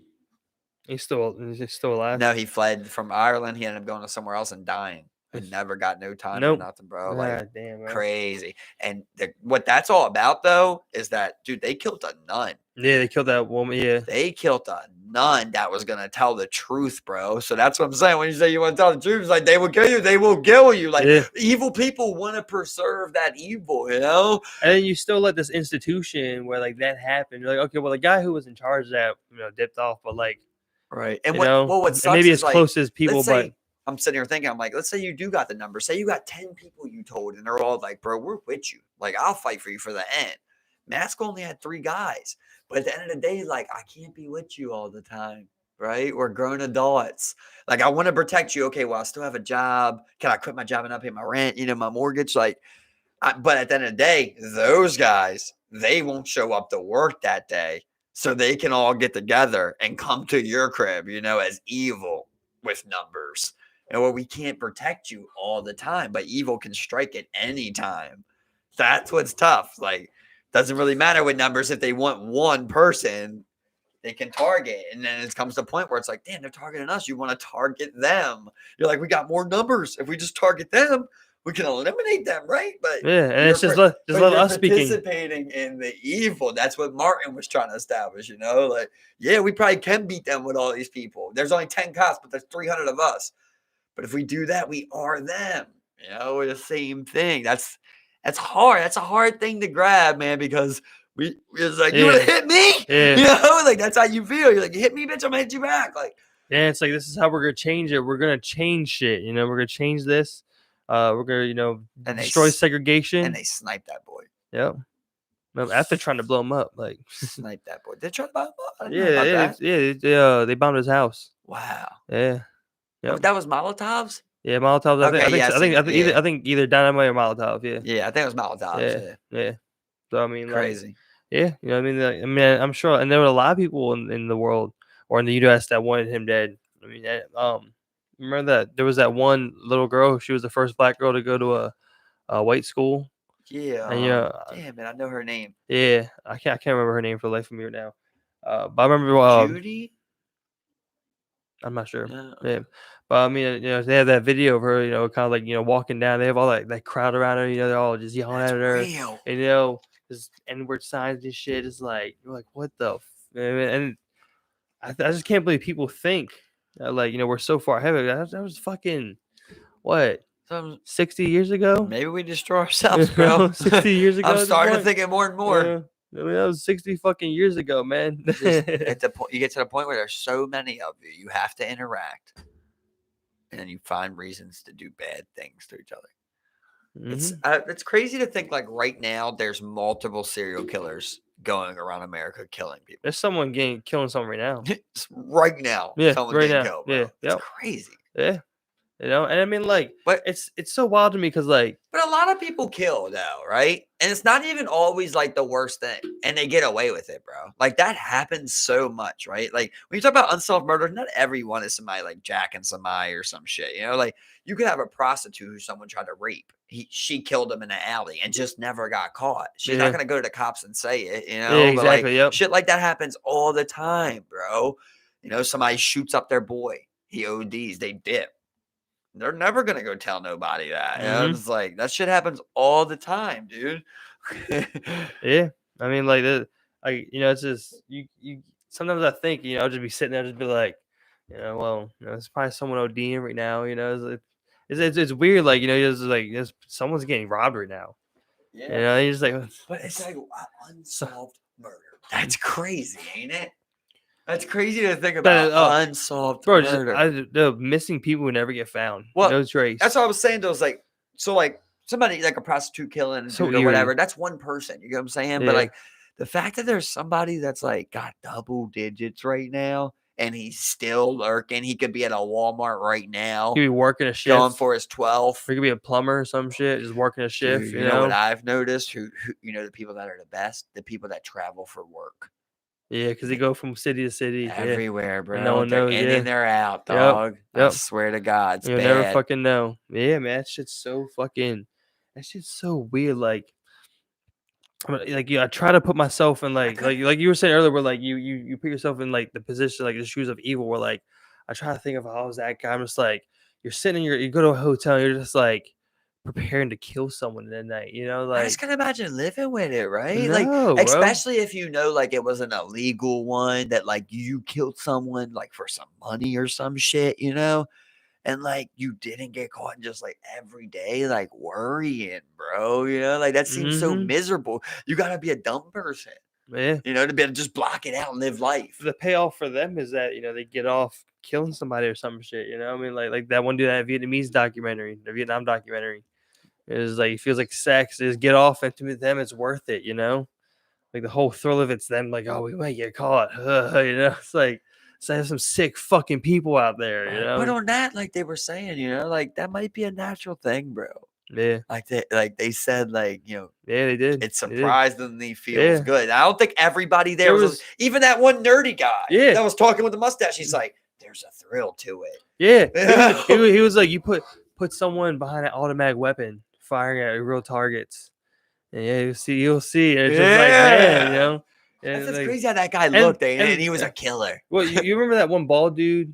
And he had the glasses. He had like a goatee. That's what I'm talking about. Yeah. That's what I'm talking about. Kind of the nerdy looking dude. Yeah. Super soft. And super soft. The thing that scared me was he that like good though, didn't he? Like his vocabulary. He intelligent. Yeah. Like, really aware of like what it was. You seen his house? There's like all pictures on the wall and like patios. He seemed so aware of what it was, and like he had tripped on some shrooms and thought about it. How bad it was, and it was just like, you know, sometimes I miss it, but you know. Come back, you just gotta live life, you gotta be normal, you know. Like, but you pull that trigger off this automatic weapon and you just hit, you know. It's just like, I'm just that like, could be another thing that happened to Alexander, right? It's like you had so much success, bro. Y'all slaughtered 100 men with this fucking sword. You don't leave a hot hand, you know. It's like what they say with fighters, though. You know, like even if you're losing, them they get saved and fight another day. But like when you're winning, bro, they say like nothing feels like that. You know, like fucking dropping another guy with a right hand and cashing a check. That's what Alexander was doing with that sword. You know, it's like another fucking city. You even get it when you're playing Civ. Like it feels good, right? When you're just like, oh, dun. You know, it's like there is something to like that power thing. And like Alexander needed a twin brother or like a best friend from birth. You know, that's what I'm saying. Like you need those people to be like, bro, you're on some shit, you know? Like, this is not you, you know? You're getting too deep into it, yo. And then you're hoping that you're not, you know, feeling the same, bro. I mean, you know what I mean? They're like, you could be a good guy. We set out on a 9-year quest. We're just having success, dude. We took 8 cities, you know, whatever it is. You're just like, you've become what you never thought you would, right? Man, it's just like, man, it's man, bro. It changes people, you know what I'm saying? Wow, like, I imagine it feels like, you know, like of course a fraction of it, but like, you know, like when someone in sports, like they make like a crazy play, like that one Stephon Diggs one where like he catches over the Saints, scores a touchdown, throws his fucking helmet, and he's just sitting there just like he's the man. But like you feel that kind of like all the time because you're just living that. You're just like, Concord says, I'm in a Concord city right now. We're fighting tomorrow. You're always on that. Somebody might attack us right now. Yeah. And you're just like, you know, you see people charging towards you. You're just like, you just fucking that mode. You just love that, bro. You know what I'm saying? Like, that's why there's a reason people jump off mountains. I imagine something similar to that, where you're just a pure adrenaline junkie, you know, and you're winning. And on top of that, and people go to the range just to shoot for fun. Yeah. You know? So obviously it's fun. Yeah. Like just shooting a gun's fun, and then like, you're hitting live targets, bro. Yeah. You're hitting live targets. You know what sticks in my head in that beginning, mainly that documentary, is in the beginning where they had that chopper as that woman and her kid, and they're like hiding in like the brush, but like the spotlight of the chopper's on them and they're floating above them. Oh, yeah, I'm just saying, what'd they do to them? What did they do to those guys? Was that like but how that documentary went, I imagine that didn't go very good. Not the way they were talking. Like I said, bro, I'd never seen no documentary talk like that, dude. They were openly talking about rape and saying, you know, basically not glorifying it, but accepting what it is. You know, they're like, it's war. We get your village. Everything's getting got. I'm just like, that's one thing, dude. Like, you never know what you're become. Like, I'm not trying to be that guy. You know, the Gary argument, right? Where it's like, you really don't ever know until you're really in that situation. But man, I might get into some slaughter and shit, but I hope I would never get to that point, 100%, bro. You know, 100%. Like, I mean, like, especially in a situation where, like, you know, you're driven by a huge part by fear. You know, there's fear in your heart, and you're driven by that. And you're just like, you know, so like you do become victorious. You do kind of lose that transition from fear to confidence. That just might boost it up another level. You know what I'm saying? It's just like, you know, there's a beginning fear, but then you transition and you become. But you ever you're hear? Weak, then you become strong. It just be. But you ever hear how like some people will say like they can like, not average person, but like you've heard it before where people say like, I look down like they're not human. Yeah. Right. Like that's like a serial killer type of thing where it's like not everybody sees an innocent woman, bro. It's just the spoils of war, right? Or spoils of victory, basically. That's all it is. Just like, I'm gonna drink your rum, I'm gonna fuck your bitches. It's a horrible thing, but like some people don't look at them as even people or that, you know, especially different race. These little, like, they look at them like idiots, you know, shit like that. Like they find reasons to be like, oh, these people don't even deserve it. That's tough to think about, bro. And you think about, boy, it gets me pumped up. It gets me pumped up thinking about you tell me somebody brought that to my shores. Somebody's in my cities. I don't give a fuck if it's Baltimore. It could be New York. It could be Delaware. I don't give a fuck. You tell me somebody's in my city raping innocent women and children, bro. Bro, you put that fucking green and black up on my ass with M16. I'm signing. I need the Camaro, and I'm taking my ass to that city, bro. And I'll put that on God, because it's not about USA. You know what I mean? It's about people, and I can actually help. I don't got to go 7,000 miles and land on the desert and debate politics, right? You're telling me people invaded right here on New York shore or whatever the fuck it is, New York's port, you know, and shit's popping off. I'm ready to fucking go, bro. We're not going to allow no shit like that, right? You're not coming here. Dude, if you would have came here and said you're just taking congressmen, we would have let you. You know, when you came here on some savage shit like that, like, no, bro. No, one was too many. Oh my God. I'd be fired up for that, bro. You know, like someone comes to your you like to think that like even Martin would fight in that, right? Like Martin's not gonna not hit a guy that tries to rape his woman, right? Yeah. Like there comes a point where you have to stop something, right? But what he was trying to stand for something in those instances. Yeah, but if you have a home, and he was trying to change kind of a culture, you know what I'm saying? You're not gonna say I'm a pacifist, you know? right? Yeah. But you don't like he wasn't trying to go full blown civil war. He was trying to make a real cultural change, right? You know, and like in a good way. I was not to say that a man shouldn't defend himself. Yep, exactly. You know, we all believe that's a right. You know, we all believe. I think you can ask anybody. Someone attacks you, can you kill them? Like, Martin, talk to me tonight. You know? Tell me, did you believe that? Man, that would be such a blessing. You know, God damn. Martin coming in your dreams. Just like I told you earlier, we were talking about like one time. Well, I said one time where one place I'd want to be, and just feel that energy from Martin one time in a room or something when he's right before he's about to give a speech, when he's back, you know, backstage, and he's like warming up and shit, and just like seeing him there, man, just like feeling that, getting that like little one-on-one with him or something for an hour, you know, even an hour, 40 minutes, I don't care, you know, being able to talk to him and just be like, get it to me, bro. How should I be seeing it? You know, and it doesn't mean that I'm going to become Martin, but it's like that type of mindset. I just want to see. That's why I like the social experiments, you know, because I do the checkboxing to kind of like base what kind of person I see you off of. Then I like to see that person in a social experiment where it's like, are you what I think you are? You know, could you break that box that I've put you in, you know? And it's hard. That's why I like sports, you know? It's like a time you see that where I'm like, man, that motherfucker looks lazy. And you see that fat boy running, you know, and you're like, yeah, boy, you know, like, like, that's why I like that shit. You know? So even like Martin, man, I like to see him in a social experiment, you know, late at night, maybe sipped a little cognac, you know, the wife ain't around. See him on the court. I'll say the wife ain't around in the bar. Yeah, shorty come out busty, you know, put that temptation on his ass or something like that, you know, see where he stands, like. Anybody can say something, right? It's about how you act, man. Yeah, that's what's hard. And you can say whatever until you're in the situation.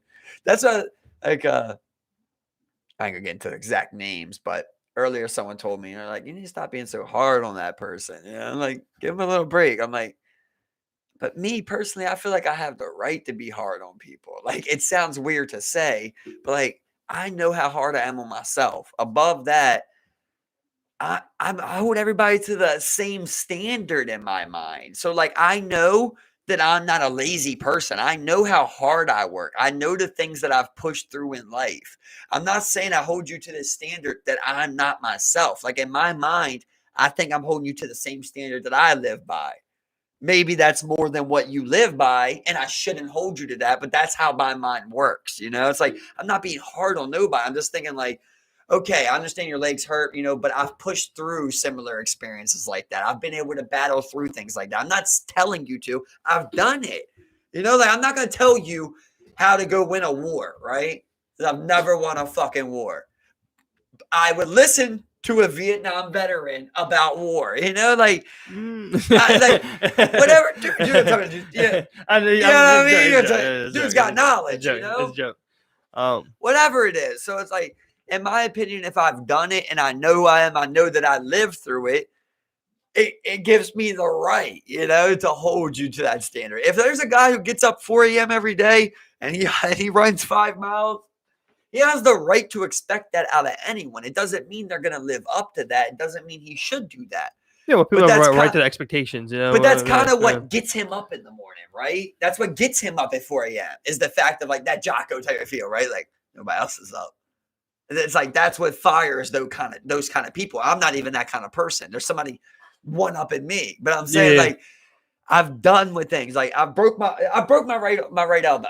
So if I hear you complaining about your right elbow, I'm just like, bro, I've dealt with it. I've pushed through it. Like you'll be fine. You know, like I feel like I have the right to say that because I lived that experience. Yeah, there's another person I know. I remember, you know, I used to look up to her because because I knew what kind of like what she kind of like overcame, what she kind of did to kind of get where she's at. I remember, you know, she was telling me, you know, she pretty much came from like Buffalo, New York. Kind of came from like, you know, kind of like, you know, a shitty background. You know, she came out here, you know, went to school. She was living in her car for a little while, going to school, going to college, trying to get education. And like, you know, now she's gotten to the point where like she has a home, she's bought a home and shit. And it's like super awesome. But like, she also kind of reminds me a lot of like you, like, because I mean, like, there's that like wonderful kind of like brutal honesty to it, you know what I'm saying? She's the same way where it's just like, you know, it's just like there's no bullshitting around anything of like, you know, you say something where it's like, oh, you're bullshitting yourself or her, you know, just like, nah, it's not the way it is at all, you know what I'm saying? Or like, you know, you say something along like, oh, I probably can't do that. It's a little out my wheelhouse. Like, no, it's not. You know, you can definitely do it. You know, she survived it. Yeah, she did it, and she survived it. You know, it's funny. Like I see a lot. Like when I think about now, like I see a lot of similarities between like you two and like how she acts as well. Like, you know, it's very similar. You know, it's like, and it's awesome. And like, you know, I appreciate people like that. You know what I'm saying? Because I mean, it's like there's not a lot of people like that. You know, there's not a lot of people like that. I think that's why, like, I don't know if that's why people aren't used to it or what. You know, if they don't like it, but it's like, you know, I'm like, bro, these people are rare. These people are like, these are gems, bro. It's like, you guys should be like, this is awesome. Like, how many people? Well, like most people avoid confrontation. You know what I'm saying, and avoid anything that will make them uncomfortable, with their friends, or even people saying they love. anything, even slightly. They'll just be like, "Oh, yeah, this food's good." You know, like, you know, just like, how do you really feel? Like, it's not my friend. Not from, like you said, you know, like, not for me. It's whatever. Yeah. It's just like, you know. I think the main part, like, man, it really came out of me the other day when we was hooping, and I told Reek, you know, I was cussing at Reek. And it's like, man, I got to the end of that. I'm just like, I told you before. I'm like, I don't even know what that was. Like, it's not even me saying. It's just like, I know I don't put my hands on my knees. Yeah. You know, I know that I put the ball in the fucking court and make plays. So it's like, I need you. If you can't do it, let's work towards it. But you're doing that. Like, and I'm just like, it just like that one thing. It's like, I've tried the nice route. You know, I'm still gonna. I'm not gonna give up on holding you to that expectation and say you're too dumb or you can't do it. So it's like I tried to tell you, you know, hey, you gotta stand up. You're better like this. You're better, and then you did it for the 5th time. Yeah, and it's like, okay, maybe somebody only learns like this. You know, it's like stand the fuck up. You know, like stand the fuck up. Why are you doing that, bro? There's no need to do it. And then the very next play he does it. It's like that was like God's moment to me. You know, being like, yeah. Exactly. I told you to do that fucking time. You know?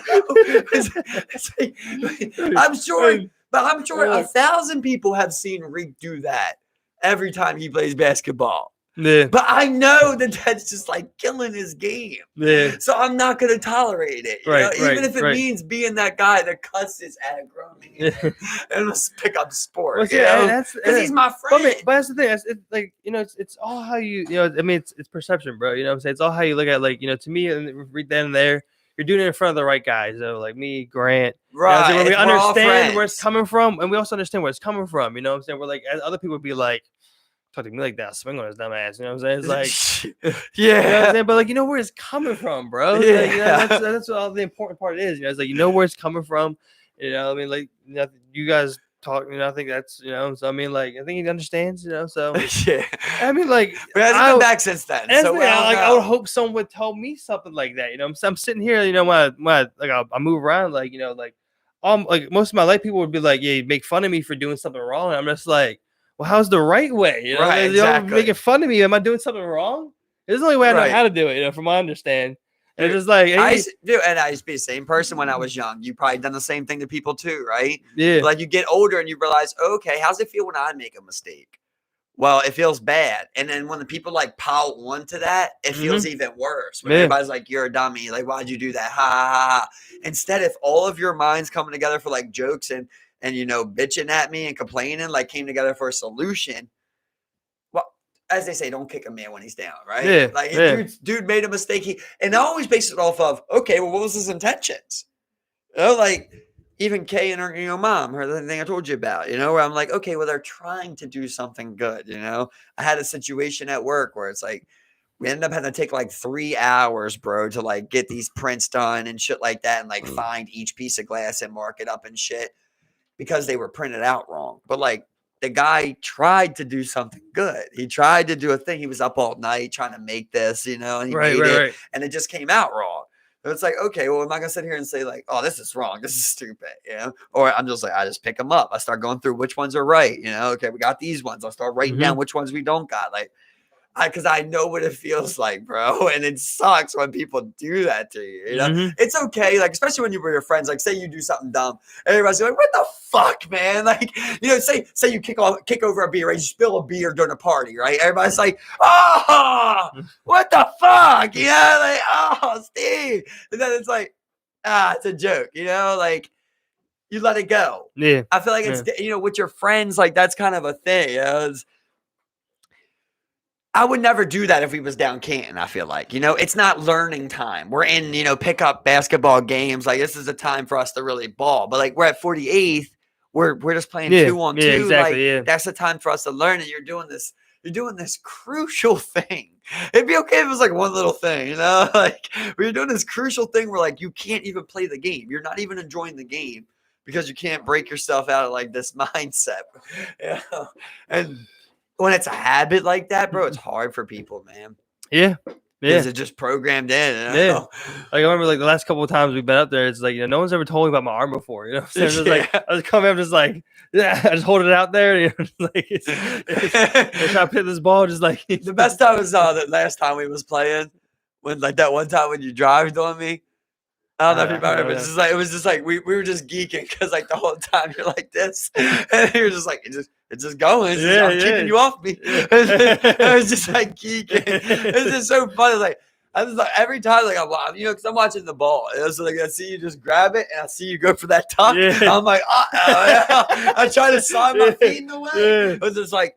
I don't even know. Like maybe it is just your side strong. I mean, like I remember there was I try to get like my hand in front of the ball though, so that you can't just like get around that corner. You know what I mean? Because I know if I slide, like you can keep hitting it and get that long layup. Yeah. So I remember when I was like probably like 18 or so, and I first started like really like playing basketball, and I was like trying to get good at it and shit. I was like trying to go ball a lot more.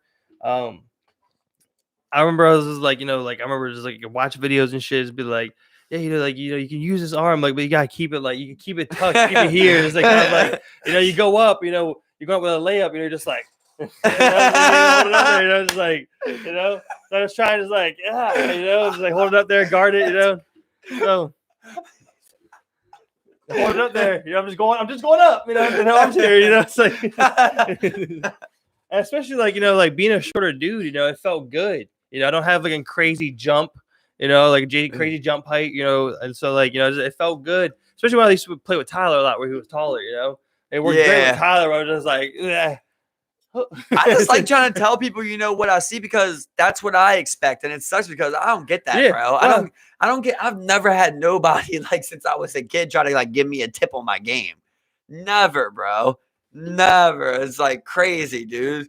I think about that, and I think about like how passionate I am about trying to get Reek out of like one thing, You never had someone better than you? You like give a tip, like another like no? Not without me asking them.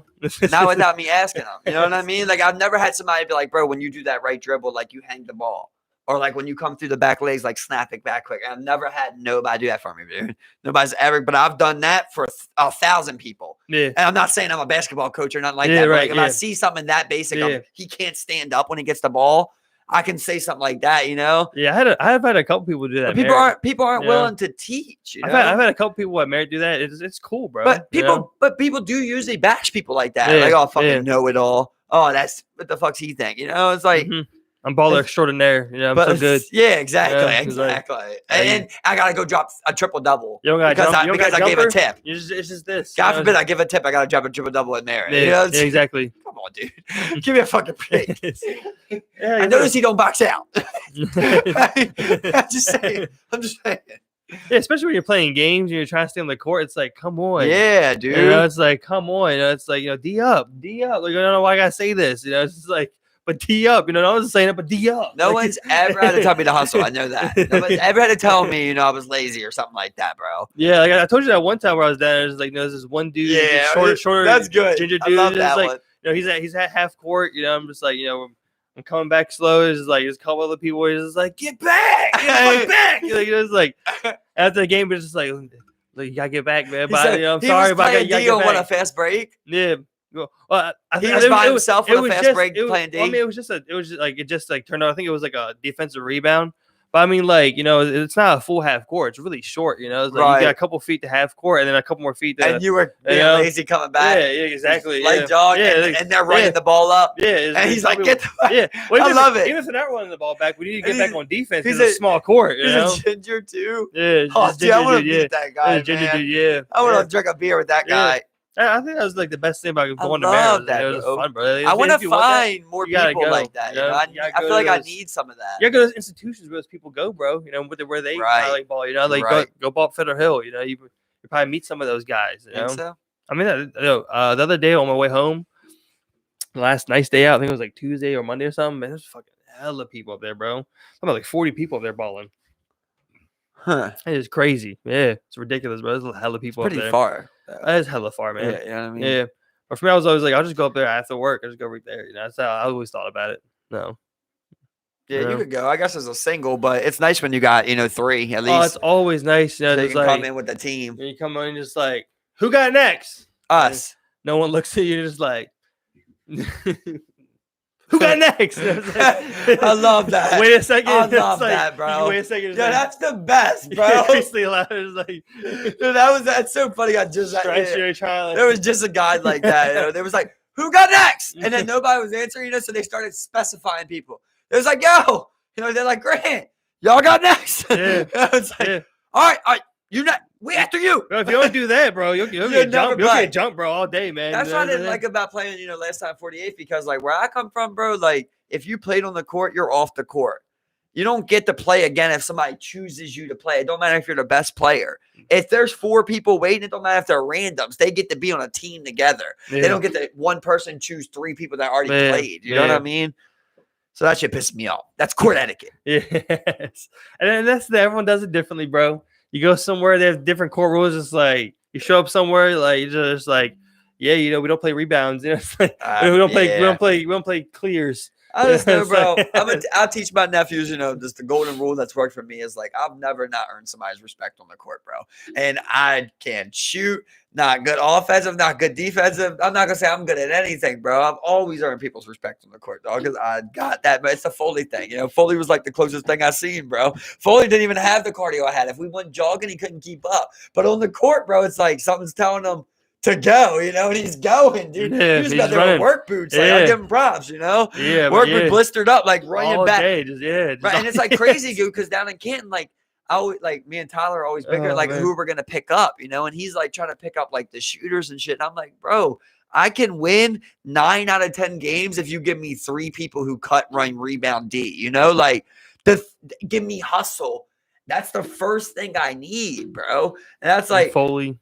You know what I mean? But there's a lot of people down Canton that are like that, bro. But like Tyler will say, like, oh, he dribbles the ball balance or he can't lay it up. It's like, dude, I dribble the ball balance sometimes. Like, I'm not. It's the fact that he will keep balling, bro. He's not gonna look at a shot. He's not gonna give up. He's not gonna not close out on a shot. Mm-hmm. Like that's the first thing, bro. You're playing half court, like to 11 with 2s. Every fucking possession matters. You need the possessions, man. So rebounds, like we go down there's a couple guys like me and Clayton are pretty good on the rebounding, but I get like there's a guy named Nate down there, bro, who plays a lot like Foley, and a little hacker, but the same speediness for rebounding and shit. Just like when it was me and Foley, it's like we're rebounding everything, bro, because we're hustling for it all. I love those kind of games. I always geek because I go in there, I'm just like, 2K court. This is my park right here. It's like especially when we go up someplace like Canton or Federal Hill. It's like this is my park. It'd be so nice if they there's that fucking. There's the the fucking rebounder dude. There's the 3 shooter. All day. You got a point guard. It's like this is fucking my park right here, bro. Yeah, bro. That was the worst I ever felt on the court. Was like playing with that. It's like crazy how the game has really changed, bro. I mean, people imitate what they see in the NBA and on 2K and shit, bro. Yeah, and that's what the game is, man. Yeah. That's what the game is. It's crazy. And that's the thing, like it doesn't apply in the same way in street ball, bro. It just doesn't apply the same way. Right. But like in the NBA even teams do it, like the Nets, they pretty much just say, we're gonna score more than you. Yeah. Get it and we're gonna get it back. I mean, it's like, dude, what? What are the average amount of NBA possessions in a game? I think it's like 100. It gotta be like 100. Yeah, I mean that's the thing where it's like it's like okay, you use the 3 ball, spread the floor on a bunch of those 100 possessions because this is how they're gonna play. So you might have 10 possessions on street ball. But like on the street ball, it's exactly not only that, but it's like it's like that's not gonna spread the floor because like there's no spread it. Exactly. There's no spread it. Go. Yeah, exactly. It's just like and for 2, you can't really cut. Dude, for the 2, that one dude, there's always that one like defensive pairing where they're always in the paint, and it's just like, well, and we're running 4s on half court, exactly. So there's nowhere to go on exactly, a fake half court. Exactly, So it's like, I mean, like, do whatever. I'm not gonna tell you how to enjoy basketball, but I never enjoyed just chucking up 3s. I've never enjoyed that. I won't pick you. Yeah, Now if you hit them, because I've been saved by 3s by people that can shoot 3s. But yeah, definitely. I don't want to get to any personal basketball stories, but I've seen it plenty of times.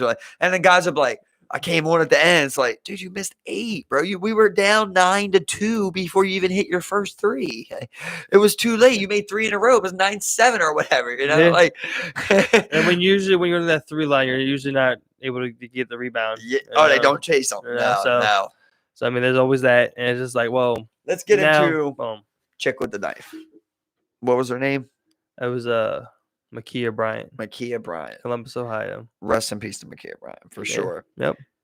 Give me thoughts. I mean, what is it? We want to talk about it. You know, I mean, like you said, rest in peace. It's a tragic event. But I mean, like, I've seen it a lot of things over there. Like, I'm glad, like, you know, like we were gonna talk about it Wednesday, but I mean, like, the story just came out, and you know, we've seen how a lot of people have kind of like reacted to it now at this point. How people have kind of digested it, and you know, I mean, like, I don't think that officer did anything wrong. You know, he responded to a call. You know, the call that she had placed. And you know what you can tell from the body cam, but upon arrival, you know, chaotic scene. There's a dude beating up a girl on the ground. You know, next thing you know, this woman is going at another woman with a knife. You know, there's no way to identify who is who in this situation. You know what I'm saying? And you see someone going after someone with a knife. You know, you shoot the drop at that moment. You know, I mean, like it's a chaotic situation. You know, I don't think he did anything wrong. You know, he did what you're trained to do. You shoot for center of mass. You know, you don't go for appendages or ligaments, especially in a situation like that where they're wrestling and she's actually in the middle of swinging at a knife. You know, so I mean, like, I don't think this is the one, you know, that we kind of like, you know, choose to kind of like, you know, make this, you know, like they're trying to like make like another like George Floyd kind of like, you know, scenario. It just this isn't the one, you know. It just you know. I mean, it's tragic that a 16-year-old girl died. You know, 100%. Okay, I guess I do see some things differently though than you, man. Let me give you a separate side. First of all, how much time have we spent on here, bro, about group homes, dude? Like, I mean, we've preached it over and over about like what happens in these things, you know? Yeah. You are supposed to be trained, bro. So any average person, just as we are average people, should know how a group home is maintained and what is known to go with a group home, right? Mm-hmm. So you're expecting to respond to a teen that probably has issues. Like, you know that's coming, right?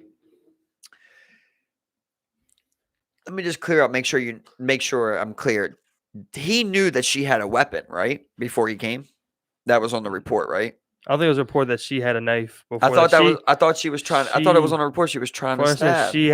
She had placed a call because these 4 women were at her house. So these 4 girls, because I believe they're teenage girls, were there to, you know, jump her pretty much. That's my understanding. She didn't say that she had a knife. Yeah, that was her. Yeah, I don't know. Let me look that up real quick. Because I mean, I don't know. I didn't hear that. You know, that would be a big thing for me as a juror. Oh, I mean, you know, do you want to continue? Or because I mean, like, you know, let's say that, like, you know, that is the case.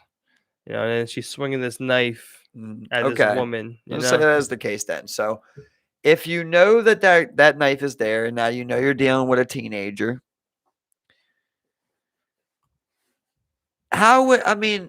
obviously we're not perfect, and you know, you made the great point, which we always try to make, is like, it is a chaotic situation and shit does happen in a chaotic situation.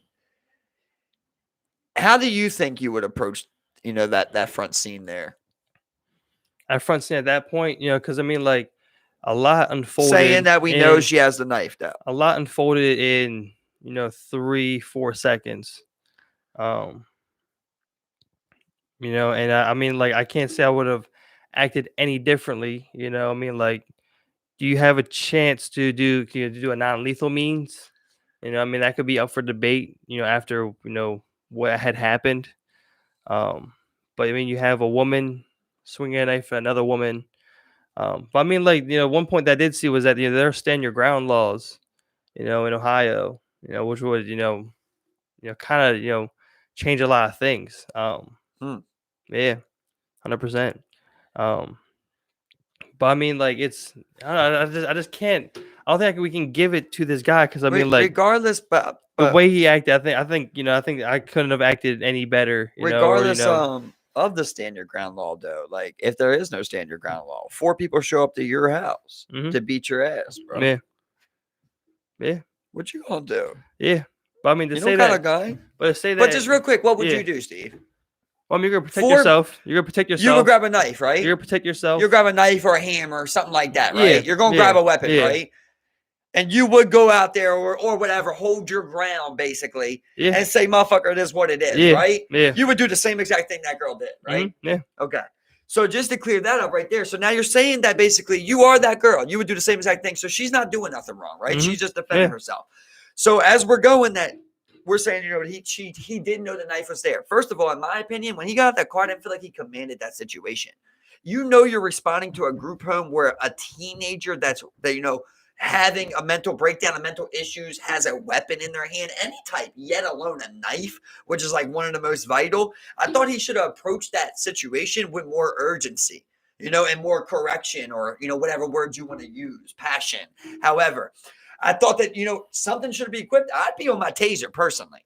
Now, obviously, I'm not trying to be that guy because you know how many times I preached against that. Mm. But I'm just saying, like, I don't think that perfect standards were held there, bro. Personally, I'm trying because I'm just doing this. I'm not saying what he should have did. I'm saying like how I process it in my mind, how I'm responding to that. I'd probably be on my taser where it's like, okay, I see this teen. They're probably having a super problem. I'm going to just put them down and I'll figure out the problems after this. I'm just going, bad as it is, I'm going to tase them, put them down. They're going to slam. I'll figure out the situation from here. I also didn't like how, like, there's a conflict going on. Spread the people out. Like, that's what I'll be thinking also. And I'm not even trained. I have no idea, like, how they're trained. I'm not trying to be offensive to anyone's knowledge or anything like that. Just processing how I see it. I would be getting those people spread out because I don't know who's in the conflict and who's on whose side. But I know I'm responding to, a weapon conflict. So let's get everybody spanning out. Get over there. Get over there. You're back. You're back. This seems pretty straightforward to start separating that situation. This girl, just because you showed up with your blinking lights doesn't mean the situation has ended for her. These girls are still present in her face, right? They're still dealing with her, probably saying shit to her. She's already going through this. She probably thought, damn, now I can, give them something, and this cop's going to help me. I called the cops. These people are here to kill me. Now imagine this was somebody, anybody, don't be a black man, white man, whatever, with a gun, right? And 4 people showed up. And I'm dealing with the situation as a cop showing up, right? And this motherfucker's in my face threatening me. He charges at me. I start pushing up, and I'll blow his fucking head out right in front of that cop. In his mind, he's not doing nothing wrong, right? Because he's unaware of exactly what's going on, who's on whose side. He might respond to you with guns, right? You got to be able to handle a situation. Bam, okay, now maybe I'm on the ground prone, separating my gun, whatever it is. That guy can still shoot you. But you see what I mean? Where when you're coming up to a situation like that, it's hard to just have this assumption of, oh, the person that's being the violent is the one in the wrong. There could be a fucking rape that just happened. She's attacking a rapist and comes up and slices his face. You're still going to shoot her? You know what I mean? Like, at this point, I feel like there was a lot of other options, bro. I mean, I know things happen fast and you have to make these decisions, but when you come up to a situation or a call where you have so little knowledge of, how do you know in live time shit isn't happening? There could be a live shootout going on. If I'm winning it, are you going to shoot at me? You get what I'm saying? Yeah, I get what you're saying, man. I feel like he made a split-second call thinking, oh, I got to protect this person. I think he made an honest mistake, bro. The debate of does he have to pay for it is for me. But I think that man did kill that woman. I don't think that he practiced a safe measure, or a safe cop measure. I would like to think that they were taught something better than that. So let's see. Been dispatched after someone called 911 saying they were being physically threatened. Said the news officer took a few steps toward a group of people in the driveway when Bryant started swinging a knife while another woman. So the call was just for the conflict. It was for someone being physically threatened, which she had called. So he shows up and maybe he's not as high as I'm asking him to be right there. Yeah. But he's like, okay, they're not fighting in the front yard at the time, right? So maybe you do get out a little bit leisurely. And you're thinking, oh, I'll just come up here, and it's probably like a standard call if people were, arguing or fist fighting, and I got separated up. That's what I was saying. That does change it for me. That's big. Like as a juror, that would change a lot for me. Because it's like, okay, well, it's kind of a standard call now where people do have conflicts that the police get called on all the time. It's almost like just the situation of it, right? The way that it happened, how he didn't even get a chance to really figure anything out. And next thing you know, this lady's swinging this knife. Yep.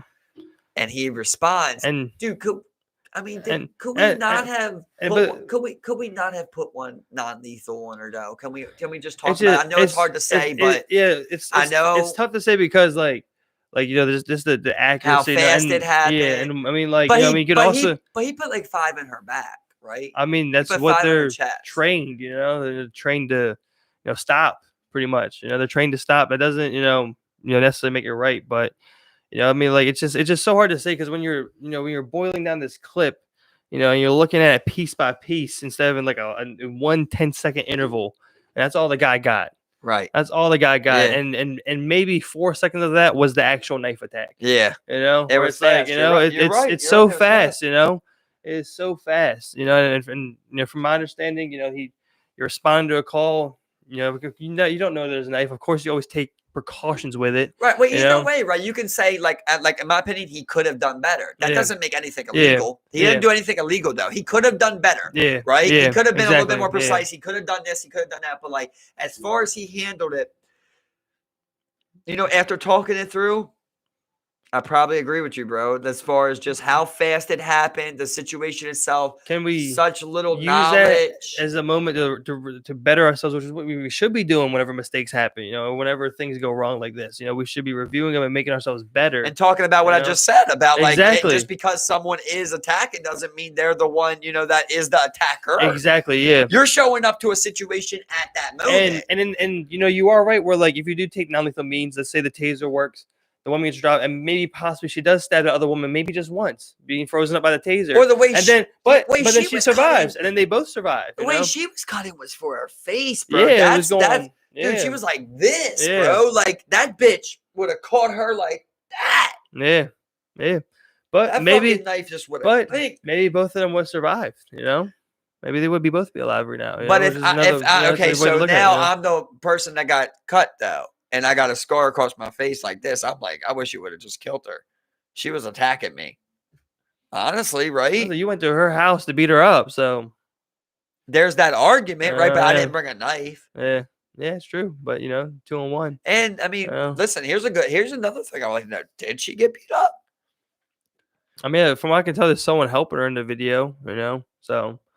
I mean, like, of course, did she get beat up? Of course, we like, you need an investigation, you need like a full review of everything because it's still early, you need a full review of everything that's been like going up on, and like, once all the final details are released, we'll see the full picture, scene by scene of like how things went down. But say someone shows up to your house for a proper fist fight. Yeah, bro. I'm with you. Even with stand your ground, right? Yeah. Like if you come out with a gun, like, bam, is that stand your ground? It's like, well, we haven't even fought. We didn't even get into a fight. Yeah. I didn't even threaten you yet. I'm just saying, hey, I'm here. I want to square up. You ain't even got to come out the house if you don't want to. You can call the cops. You can do it. I'm not going to break down your door. I got no guns. Yeah, that's the other thing. You break down the door. And I mean, like, the girls were her age, so. We got to know that bit of info. Did they attack the door? Did they break it in? Like I told you with that squeegee boy that pulled the door, right? That pulled that door. Like, that's a different feeling. Yep. They might have came up and tried to open her door. Exactly, yep. So there's a lot we still got to figure out about this. Yeah, exactly. Before you. But as far as what you're saying, I do agree that is a fast video, man. But okay. Told in 10 seconds. I wish he did better. I wish things happened 100%. differently. 100%. I wish he did. Is he wrong because he did it? Right now, it's hard to convict him based off of that. I would need to know more research about what happened when they came up to the door. It's sad that it comes down to like these little details like this about murder, but these are big, bro. When you're talking about, taking a man's career, his life, and there's already been one life lost. It's tough, but they did get Derek Chauvin, so. Yeah, and that's the other thing with Chauvin is like when you look at something like that, dude had 10 minutes to think about his. That's one we don't got to debate, right? I know exactly. That's one. Had 10 minutes to think about how long do you think he should get?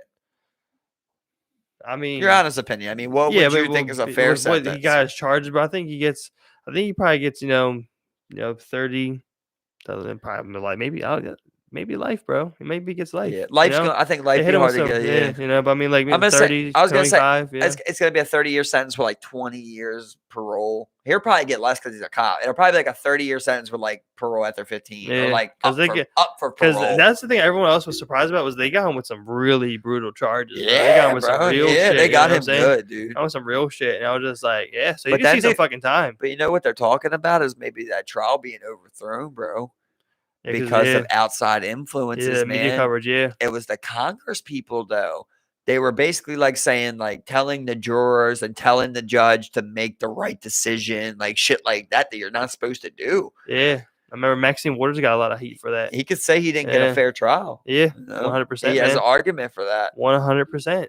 You know, and that's everyone's right to get a fair trial. But you know what? Hey, you want to write it back? Put his ass. Give him more. Give him the death penalty. Yeah. I think he's 100% guilty, you know? You know, the thing that really shows with him is his background, you know, the complaints he had. Isn't it crazy that police department has had so much going on with it the past couple of years? What about just that guy alone having like, what was it, like 13 fucking complaints or something on him, dude? Yeah. That's crazy. You should be fired when it's like over 5 complaints. Yeah, previous like shit going on, the previous assaults and shit, man. He was fucking crazy. Yeah. But I mean, like, that seems to be that department as a whole in Minneapolis. I mean, like, they had... And just... Bro, but listen, what wouldn't take his knee off of that man's neck? Ego, bro. The fact that like people were recording and saying, do it. Take your fucking knee off of it. Yeah, Ego. 10 minutes, yeah. I'm a cop. I know what I'm doing. Yep. You know, just that ultimate power trip. But he's going to be fine. You know, like, now that you told me to do it, I can't do it. Yep. You know what I mean? Man. That's what it was. You could look at that guy and see it, man. Like he had that fucking whole fucking thing. You could see. That was so much pressure, bro. And if nobody's ever been in that situation, dude, that shit sucks, bro. That literally like is so much pressure on a minimum amount of bone right there, man. Yeah. I'm surprised he didn't break that man's neck. Minutes, man, for minutes. And he's literally saying, you can even see to the point where like he's unresponsive and you're still on him. That's what I'm saying. Like, it sounds crazy, and I don't want to be that guy, but like, I feel like I would do something, Steve. I really do. And listen, push him off him. And here's the thing: I'm not even gonna say I would have did it in the amount of time that needed to be done. But like, bro, like after like watching 5-6 minutes of that, bro, I think I would be thinking about like, man, I'm just gonna shove this motherfucker and dip. Like, just do it, bro. Yeah, get him off him, man. Yeah, you know what I mean? Just get him off him, bro.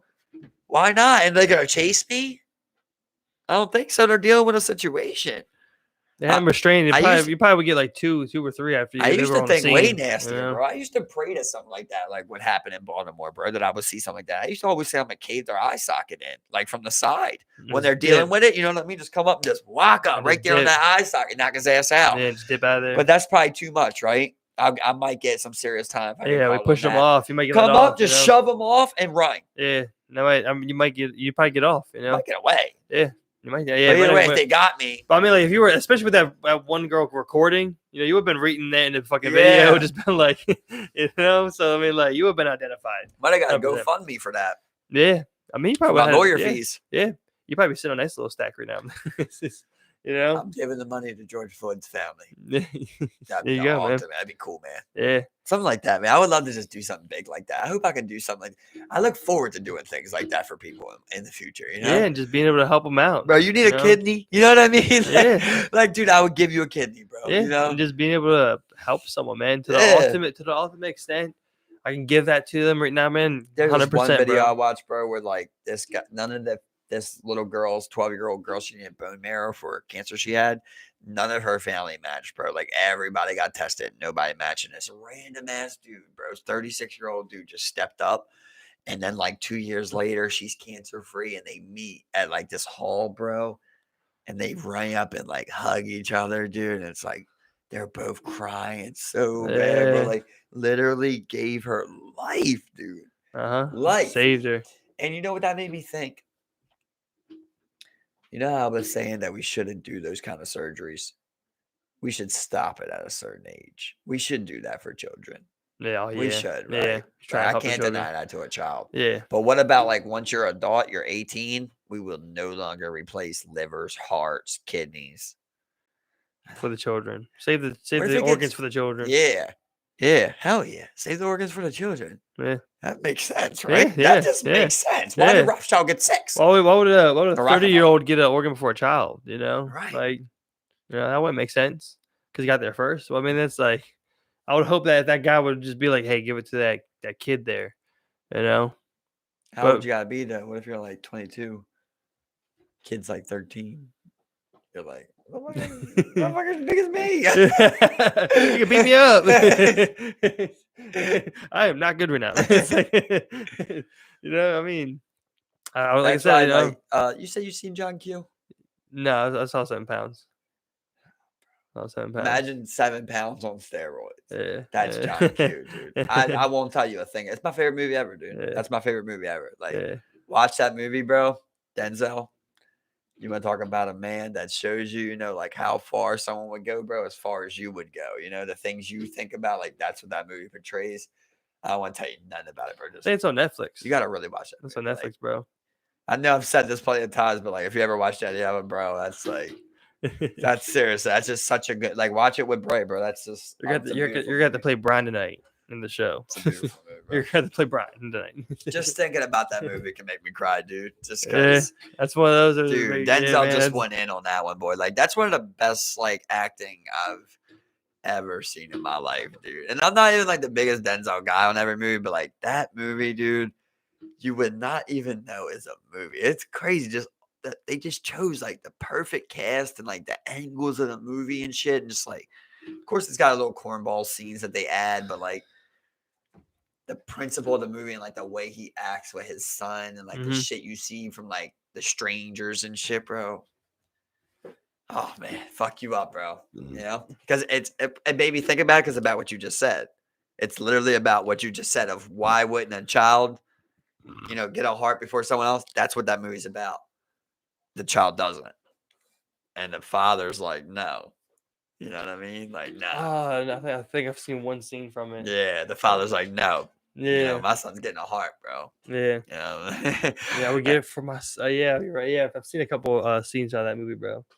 Yeah, I'm gonna have to watch it definitely. Well, just the best part of that though is like the one part that would get you is like the fact of like when he realizes like obviously it's not the whole movie. But I'm telling you, like just he's like they're not getting him a heart and he's like dying, And he fucking brings that surgeon in there and he's like, get the fucking get everything ready. Puts the fucking gun to his head, puts a bullet in there, and he's just like ready to fucking kill himself, bro, so they can take his heart out and give it to his son. Like, and the way Denzel does that, boy, it's like,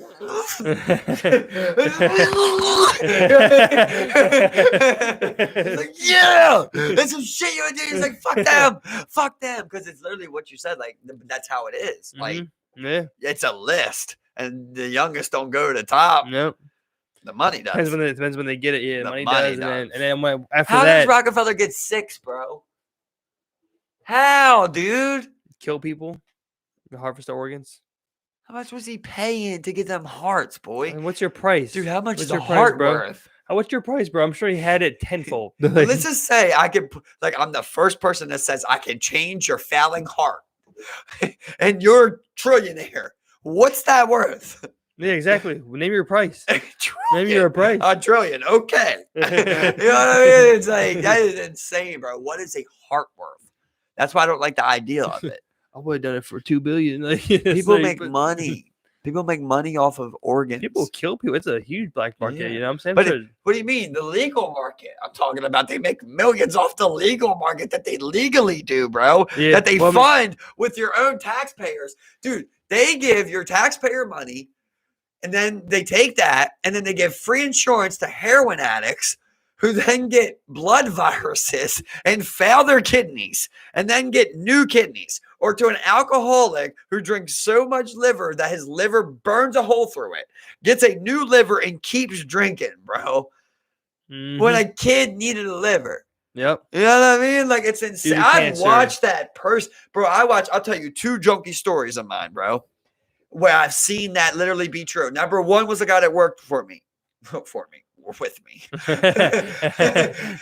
bitch. It was one guy that worked for me, and he had drank so much, bro, that his liver failed. Gone. Got a liver replacement. came to work after the liver replacement, healed up for like a month, came back on light duty, was just hanging around doing nothing for 2 weeks, started drinking again, bro. Shorties, ended up drinking himself to death. His liver failed, he died. Then, when I was younger, one of my dad's best friends, he got his arm so infected from shooting up, bro. You ever seen someone with an infected arm? Not crazy bad, but I've seen some nasty shit. Bro, still shoot in it. Have you ever seen that, bro? No. I'll try to find you a video, bro. There was a little show I watched before that intervention that really illustrated it, bro. That is some crazy shit that you will never be able to process in your mind, dude. When you see like they miss the vein and they shoot in there, and the shit flares up, or they use the same vein too many times and the shit flares up, bro, so fucking bad. It looks like they got an abscess under here. And then they keep doing it to other veins to the point where that whole shit is just looks like it's been through war and mangled, bro. And then they shoot into it still. So it gets to the point where it's so bad they go to other spots. This guy would go to his legs. A lot of people, like my dad, would go between his fucking big toes, bro. The two biggest toes. Like they like that spot. Shit like that. It's crazy. And this guy was shooting to his legs. He shot so much, did the same thing to his leg, bro. Got it infected and got it amputated, bro. We see this guy. My dad's talking to him. It's like, oh my God, what happened? He tells us a story, bro. We see this guy. We leave. We see this guy probably 6-7 months later. Other legs gone, dude. Same exact thing, bro. Shooting fucking dope. Could no longer go. His veins were dead in his arms, bro. Gone. Yeah. The veins would not collapse take and shit. it. Yeah. Collapse, bro. Yeah. It's crazy. Just be fucking so crazy, bro. I'm gonna try to find you that video, dude. Intervention has a good one on there of like, I bet that shit like nasty as fuck, black bro. arm. A black arm, an infected black arm shooting dope in it, bro. Yeah, I've seen a couple. I've seen one where like, someone had maggots on their foot, Their foot was rotted away. They had some maggots in their foot and shit, bro. Oh God, bro. Yeah. Crazy shit. Horrible. Yeah. Man. You ever seen it? It reminds me like some of those like, yeah, man. I mean like you ever seen like really bad like cellulitis, like in like diabetes patients? No. Same thing, bro. Like, they got diabetes, it's either gotten so severe where they're having really bad cellulitis, or like they just don't take care of themselves. Their legs get so fucking swollen up and like full of like fluid, and like they start getting black, bro. They start getting black. Yeah, I have seen that. Yep. Her uncle had to get his fucking big toe cut off, bro. To like, I don't even know. I guess it's like to relieve the pressure, or I have no idea how that works. I don't know, man. You ever seen varicose veins? Varicose in the leg, varicose veins, right? No, but I remember my aunt Helen had them really bad. She actually died from them. Bro, this guy at work had them, bro, and their veins on the outside, bro. Obviously not on the outside of your skin, but on the outside of like your muscle fibers and shit. So they're out like this far, bro. They're like huge. in the fucking your surface of your skin. Yeah, and shit, bro. They're thick as shit. This guy got them removed.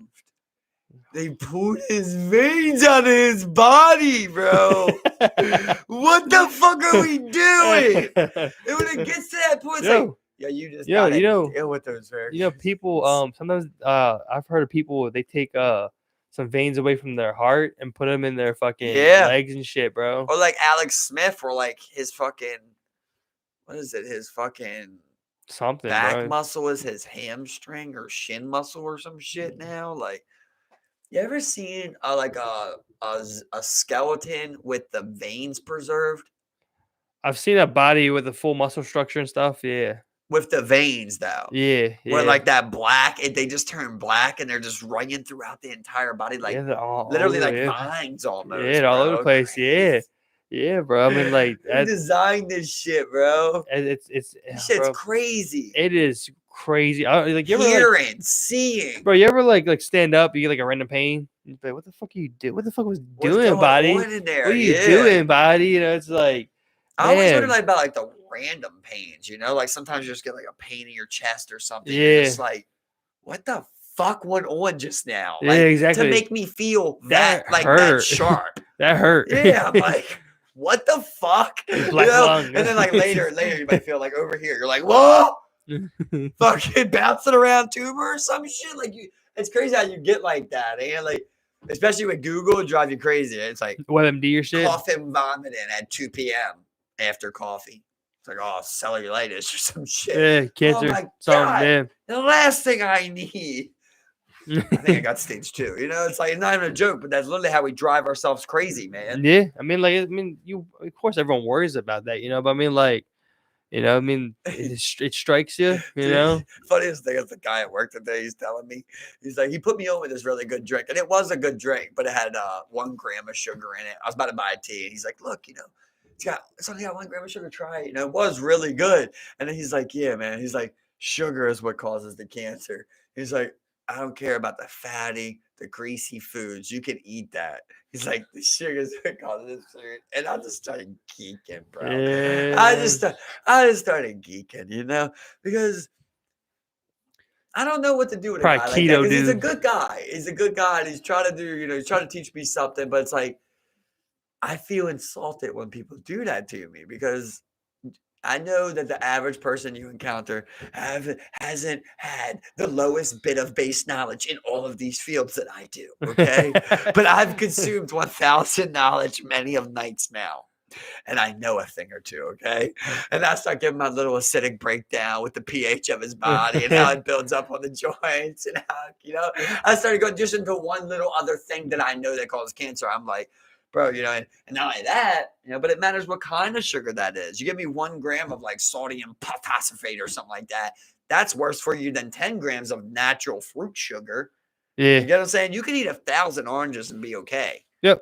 But if you eat 1,000 grams of sugar, you'll be, it's like, and like the whole thing with like sugar, it's a concentrated powder, like dust pretty much. You know what I'm saying? I just thought it was funny when you told me that because like, it's ingested differently. He's not in shape, so I'm like, well, it's not working for you. It's like, so it's funny when you say like, that you consider me someone that's brutally honest, someone that'll tell you how it is. Like, I would tell you however it is like that because we're that comfortable. A guy like that, I still want to tell him those things, but like I don't want to hurt those people too because like you were saying, like they're like, oh, well, if he says that to me, I'll knock his ass out. They don't know me, so it's not about how you carry it. So instead of like trying to be like, I know you're fucking wrong, I just try and tell him. I try to show him that I know a little thing, like, well, let me teach you something here, and now you can show up. Probably know a little bit. You're not just gonna give me some base-ass knowledge, and I'm gonna go somewhere. And sometimes that kind of hurts. Sometimes like but like if you, but I didn't whore him. Exactly. I was like, look, bro, I know a thing or two. That's all I'm saying. Like I know a thing or two. I'm not just your average guy who drops some sugar knowledge. Exactly. Yeah. I do agree with your sugar though.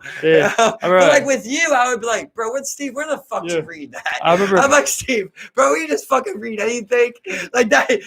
Damn well other things cost. I'll give it to you way different. Oh, yeah, exactly, man. Exactly. It's just funny how that works. I remember I was geeking one time because I went to Mama Tana with another friend, and she's like, yeah. Well, my Spanish is, I don't know Spanish, but my Spanish is pretty good. And like she's getting in there, and she says like shit with like like how J it's like a H and stuff. Like she's like doing shit where it's like she's saying the actual J sound. And, like 2 L's is like an H, and like Spanish is terrible. Spanish is terrible.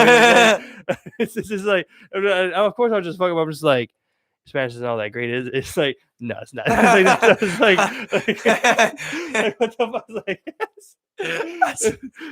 That's so funny. It's like, I want to be like, oh, I know some Spanish. Like, but here's what sucks, right? Because at some time in her life. Oh man! At some time in her life, right, someone might have been, right, just this one scenario, might have been worse at Spanish than she is. Yeah. And they're like, you got good Spanish, right? So how does she know? How does she know if no one ever said your Spanish is terrible? Exactly, exactly. I only had one reference and people told me I was good because someone was worse than me. That's the thing, it's like I feel we're giving the breakdown because I'm just like, as I'm like, well, I don't know Spanish, but like, yeah, it's an H. It's like the L's H. The 2 L's is a Y, the J's a H. It reminds me. It's like the thing when they say like first impressions are everything, right? It's like if you sing for me and it's beautiful, and I'm like, you sounded like scratching, like yeah. What's the chances of you singing to another person? Because now you still like singing, but you're like, oh, maybe I'm not good, But if I'm like, bro, that shit was actually good. you're way more encouraged to sing again to a second person. You're exactly. Let me check. Let me say, Mama, see. I wonder how many people like sing to themselves and they're just like, maybe they sound really good. They just don't think they sound good. I wonder how many dreams got crushed by just some hater that got to them first. Not only that, but like the ones where like like no one ever told them that like even if they did hear them, no one ever was ever like, hey, you sing pretty good. They just heard that and were just like, never even said anything to the person, that's what I was saying. Remember we was talking before where I was like, people will that's what I feel like that's how I try to be, a good leader. It's like, just like I'm going to sit there and tell Reek, bro, stand the fuck up. I want to tell him when he makes a good play too. Like we should be more open with that. Mm-hmm. We're so easy to tell people like, bro, damn, that was a bad stock play. When you play good, I gotta be like, bro, nice fucking bye, bro. I gotta hype your accomplishments. You go out there and you hustle for a rebound. I gotta give you I seen you boxing out on that one, boy. That was good work. If I'm just sitting there all the time, bad news, bad news, bad news, then I am just dickhead who's just like always critiquing how you play ball. Yeah, exactly. But you also got off for the other side of just like, look, okay, look, yeah, not only was that like, did you do this wrong, but like, he's like, fix it, man. It's all good. Right, this is how you fix it. You know what I'm saying? Like, no one ever told you that. This is how you fix it. You don't play ball. You don't play basketball. Simple as that. Exactly. You know what I'm saying? It's like you may play 2K, but you don't play basketball. It's a complete different translation. You know what I'm saying? It's at a point though, like with that day where like he literally isn't doing nothing. Like he's literally not even dribbling one time that game. He's just throwing the ball in the post or at the top, and he just grabs it and cuddles it up until I get back around, and he throws a 40% accuracy pass to me that might be intercepted by you or Grant. It just was like we did that 8 times in a row. Every time I'm like, bro, like put the ball on the ground, But like when he puts the ball on the ground, then he's not looking at Grant. Grant comes over and that was just so cool, bro. It was just like perfect timing. After he stole him the first time, gave it back to Reek to do it the second time, and like I'm both watching him, bro. I'm just watching Grant, and then like it was like I was like, when would I go? That's what I was thinking. I'm like, and then like Reek comes around like this on you, and it's like right there, and like right when Grant goes to take off, bro, I just grab him by his wrist and yank back, and just like stop the perfect. And Reek still didn't score, but it just felt so cool. Exactly. Yeah, I remember you guys talking about that afterwards. Yeah, what happened? He just looked back, like he was about to get mad. He just looked back at me. He was just like, he just knew, like it was like one of those perfect things. Like they'll do it every time because he's not never gonna look at you. He thinks it's just 1-on-1 when he dribbles. It's like, oh, now I did this, and now from here it's just get a bucket. That's it. So I mean, what can you do, man? I want to try and do that. That's why you hold people accountable in everything like that, though, right? I'm gonna hold you accountable from the sports. I hold you accountable in business. Same exact thing, like, why aren't you trying to level up? Why are you happy at that job? Why you got that? And don't miss a beat where it's like, like you let a couple things slide, just like, like why? It's like, oh no, I'm not gonna get tired of it. Like, come on, it's like I don't understand why people shy away from me either. I don't understand why people like don't like it. You know what I'm saying? Like, but you just feel like you know more like about things. But you should understand it because we talk all the time. Like before, you felt like that about me. You said that before, where it's like you looked at me differently. You have taken it differently before. Oh yeah. But then it's like, you just gotta hang around that person. But it's also like like we were also 16, 18. Like it's also a different mindset behind it. Yeah. You know what I'm saying? Where it's like. You know what I'm saying? Adults, for sure. As adults, it's like, come on now. You should be over that. That's what I'm saying at the beginning of all of this, where it's like, when I see that people can't get over like these basic things, it's like, bro, we've been here 25 years, like, you gotta be able to get over that. This is the first time someone told you did something wrong. Right. It's like, yeah, bro, we're 20 fucking 7. I don't know about you, but I've done plenty of things wrong. I've had plenty of people tell me they were wrong. You know what I'm saying? But like, it's fine if someone tells me it's wrong, but it can't come from you. Yeah. That's how it's been, bro. That's how it's been all my life, dude. I can tell you, bro, I got Qs for 40. Someone's selling Qs for 50. It's like, I'll buy the $50 Q. Because it can't come from him. That's just, I don't know what it is, bro. It sucks. It's always been like that. I'm just like, all right. I mean, what are you going to do? I tried to be something different and I can't be it. So what can I do? At this point, I'm still going to say things automatically. Yeah. I mean, just like, can't be any different than I am. So. Exactly. It's when it comes to the point where like you start changing who you are to like, retain people. It's like, well, also people that I consider like losers, like it's like, all right, but you don't want to hang out with me, but I kind of felt like I was bringing the most to the group, So to me, so I could eat that one. I feel like you lost something. Yeah, that's like that's what sucks about losing like childhood friends. Especially as you get older, and you're just like you're hanging out with a bunch of people you have such great memories with.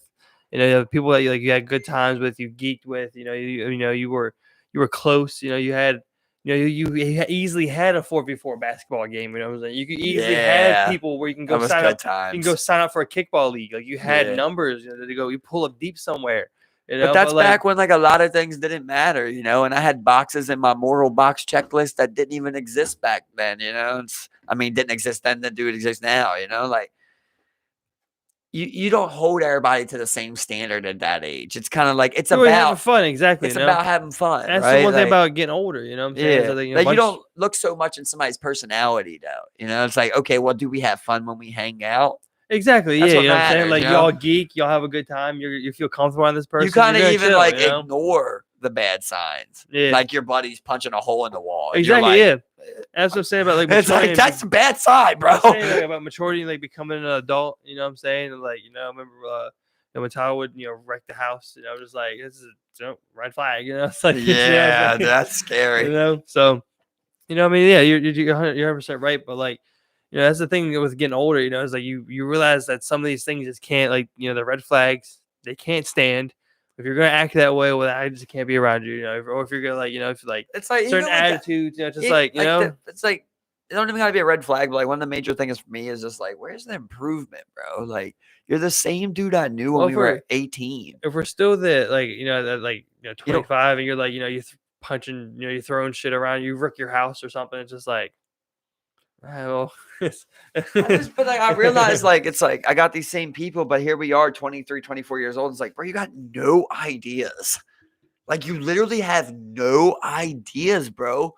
I bring like all the creativity to our conversation. You have nothing. You've never pitched anything to me. You've never led any event or nothing, like I'm just like, why am I even keeping you around? Because we got good memories in the past. Like it sucks, but you're literally, I hate to say, but you're not bringing anything to the table, bro. Like there's the one specific friend that like, it gets me mad, It's like, damn, bro, for years, like I did so much more for this guy than he did for me, like times 30, like never did the shit that I did for him, for me. But I would just be like, well, we have fun. He's like a cool guy. We hang out. It's like we've been cool for so long. But like over time, you realize like, damn, bro, you've never pitched up on anything with me.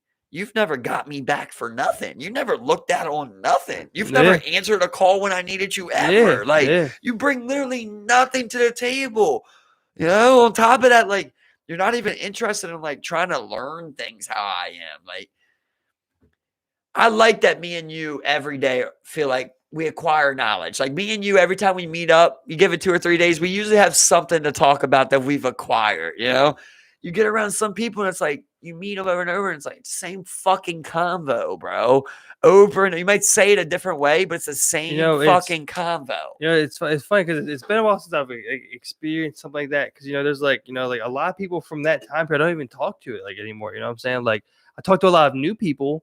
And that's very exciting because like you don't even know you're learning this person. You know what I'm saying? Like I've acquired new friends. I've made new friends through work, and then made friends through their friends, and like I've talked to people, and like when you're doing that, like it's exciting because you're learning a new person. You know what I'm saying? You have fun with this person. You're learning that new person, and that's great. But like it's like you said with like your older friends, where it's like it's like like you had those fun times, but like who this person is. You know who they are and what they've shown you, and kind of like what they've done up until this point. You know what I'm saying? Like how they kind of like, take and move themselves. I mean, like everyone grows apart and does things differently, follows different paths. I mean, it's just all about the growth of like a mental capacity and just like, how you handle things and take things throughout life. And then, those people are going to gravitate towards other people. And I mean, like, people, things shift around, especially as you get older and older and older, like our common interests back then where we like to meet up and have a party.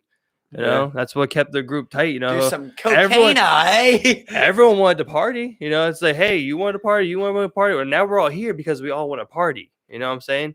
But then you go into like the group and you're just like, you go into the different sections of the group and it's just like, I want to succeed. Well, who wants to? Yeah, who wants to do this or who wants to do that? It's just like, so well, I'm cool at my fast food job or my under the table job. I think sometimes people, how I feel sometimes actually, I mean, just with certain things, is like sometimes I don't think people want like to be a part of like your idea and feel like they're building your idea or something. You know what I'm saying? We're like, dude, it's like, totally. It's like, oh, you had the idea. Well, that's what I just said. I had the idea, and it's like, no, now I think I can't. It can be anybody but you. Yeah, I could do it without you, or say, or I know a better way, or whatever. You know what I'm saying? Bro, I feel like with so many of our friends from the past, I could tell them the best news, best advice they could ever hear, and it's like, fuck me, I could tell you to tell them that, and they'd be like, damn, bro, like it's just yeah. They're not trying to hear it from someone that gives it. It's got to be like, man, yeah. Especially if you're constantly giving it to them, it's like, oh, it's classic know-it-all. That's what it always comes down to. Like, oh, this guy thinks he got it all figured out. Yeah, exactly, man. I just got some ideas. I'm an idea guy. And that's the thing, when I was like, 16, it's like, it's different. You're like, well, I think I'm gonna go find a better way. Then it's like you separate and you come back. I mean, it's like when you have that mentality when you're a kid. You know what I'm saying? It's like when you're ego driven. I mean, as a child, as a teenager, you're ego driven. Your ego's at the wheel most of the time. Some people will snap back harder because they feel like they're on a burner too long under a roast or something. And then you see people coming in, so it's really ego driven. For it's like, sure. Well, you're bitching me too hard now in front of everybody. It's not real personal. Now I'm ready to show you that we're gonna fight, and I'm the real guy around here. So it's like, so I mean, like, I can understand when you're 16, not understanding how to navigate that type of criticism or relationship or whatever, But when you're older, you're a thinking man, you're a human being, and you should have developed, and you realize this person has nothing but their best interest in mind. It's not like a clowning thing. It's like it's just like. I mean, I've always felt like I've always been like open to criticism. I always like never take anyone says personally. Like, dude, like it's not the best outfit on you. It's like, okay, cool. I'm glad so, because they can see something that you can't. I can only see from these eyeballs, man. You know what I'm saying? And like, when you have someone, especially doing something physical on a court, I can't see it, but like this person can. Yeah. It's like when people ask all the time for like form spots in the gym for like squatting. Like, I don't think I'm squatting right. It's like even somebody being, an expert at something can still get advice, bro. You still exactly, man. And from a guy who's not an expert. Yeah. He might know one thing, And if you're a true scholar or knowledgeable person that most people say they are, then you would be open to that and open to being wrong. You know what I'm saying? And just taking the facts and thinking about it and processing it. You know what I mean? Like, the big thing is not making rash decisions. Not making anything too split second, too quick. And that aspect of judgment, though, it does go back to like the perception fact thing for me, though, where it's like, I'm not going to tell you a painting you drew is ugly. Yeah, right? Yeah. Like, I'm not going to do that. Yeah, right? Yeah, but like at the end of the day, you put that computer together and it doesn't work. Fact, right? Yeah, like, exactly. Yeah. Fact, like, bro, you did a bad job. Like, you need to do better. Like, something's wrong. Exactly. Fact, right? Exactly. But like, you painted a house and it looks like a fucking, marshmallow. Shit looks, pretty damn good. Like, I like it. It's like, it's different. Yeah, that's exactly. That's what you did. Who am I to critique it? If you want me to say, hey, what do you think about this? That's when I'll be like, okay, well, hey, next time you do it, I will try to go, purple with the roof. I want to wear purple. That's the whole thing. Like, but the thing is, like, I'll critique people differently based off of like what it is. You get what I'm saying? Like, if it comes to basketball, you need, that passion, yell at you. But like, we're talking about art. It's like, well, here's what I think could look better. I'm not saying that I know that because it's perception. Yeah, exactly. Now here's fact. You need to stand up in basketball. You need to fact. Yeah, exactly. Perception. Exactly. I can't tell you if this is beautiful or not. Yep. But like, I like to see what like a purple house looks like, with a red roof or something, Yeah, I'm just telling you what I like to see. I'm not telling you right on that. That's the whole thing. I know you need to stand up. And that's where like someone like you may say that and someone just like, I couldn't put it to it, but purple red. That's what. Yeah, bro. I like that. It's like, you know what? They're just like, I'll do that for you. Because they love that. Like, exactly. Now they have something to paint. It's like, exactly, something like Saul with that fucking welding thing. Yeah. He brought something over that he welded for himself one day, and we were all like popping it up. We're like, man, that's fucking all. It was like a Broncos thing. And then next time we met up, he had 3 of those ready for us. Yeah. You know, because he likes seeing that we like it. Hell yeah, bro. Us, exactly, like, man. That was cool, bro. Using like his talent. You know? Cool as shit, man. So exactly. Like, you know? take that and be like, here, man, keep that. Yeah, especially when it comes to something like handmade, you know, it's like, you know, it's just like there's no price or no like real like, you know, there's nothing to judge about it. You know, this person crafted something for you. You know what I'm saying? It's like, boom, you know, it's just like, man, your hands made this. You know, it's like that's fucking cool, man. Even above the hands, man, you took your time out to make me something. Yeah. It's like when somebody's like, oh, bro, I picked you up something, you know, or something like that. You're like, you're in Walmart thinking about me. Yeah. You just think about little old me. Yeah, the labor of love, you know, it's like I cut myself, man. You know, like you've seen Bad Sam, I'm sure, you know. Or they do like, you know, he's like he gives him a pickle, you know. He's just like, he carved him a wooden pickle. I remember the scene. Yeah, I mean, he carved him a wooden pickle, and he was just like, oh, what? Why is it brown? It's like, because I cut myself. Yeah, the whole wood, this wooden carved pickle was like, you know, cut, like it's all brown and shit. You know, but it's like, you know, it's like, well, it's still awesome. He cut himself making that for you. You know what I'm saying? It's like, you know, it's like, man, that's a cool little scene right there. Yeah, it's, like, cool. It's funny how the little parts will stick with you, ain't it? Yeah, you know, it's like that's awesome. Man. And I mean, in the movie, you know, it was a big turning point for him personally. He was just like, yeah, I love this kid. You know, it's like, yeah, this kid's awesome. The little fat kid. That was Yeah, exactly. Yeah. He's like, yeah, I actually like this kid. That kid grew on me. And he got him that pink elephant. You know, so it's like that was like that huge, at least for me, like the turning point where he's just like, cool. Oh man, love this kid. Great cast, bro. Y'all be safe. Great Friday night, man. We ran it up tonight. We ran a good one in, dog. That was good. That was good. Fuck Facebook for fucking us and fuck them. God damn it. 1-star motherfucker. God shit damn out of it. here, Fuck man. Darren Chauvin's bitch ass. Give his ass 30. I mean, fuck him. Everybody stay healthy. We're going with Jorge tomorrow, baby. Very violent ending. Okay, everybody be safe. Like, share, subscribe. We appreciate you. Have a good night. Is that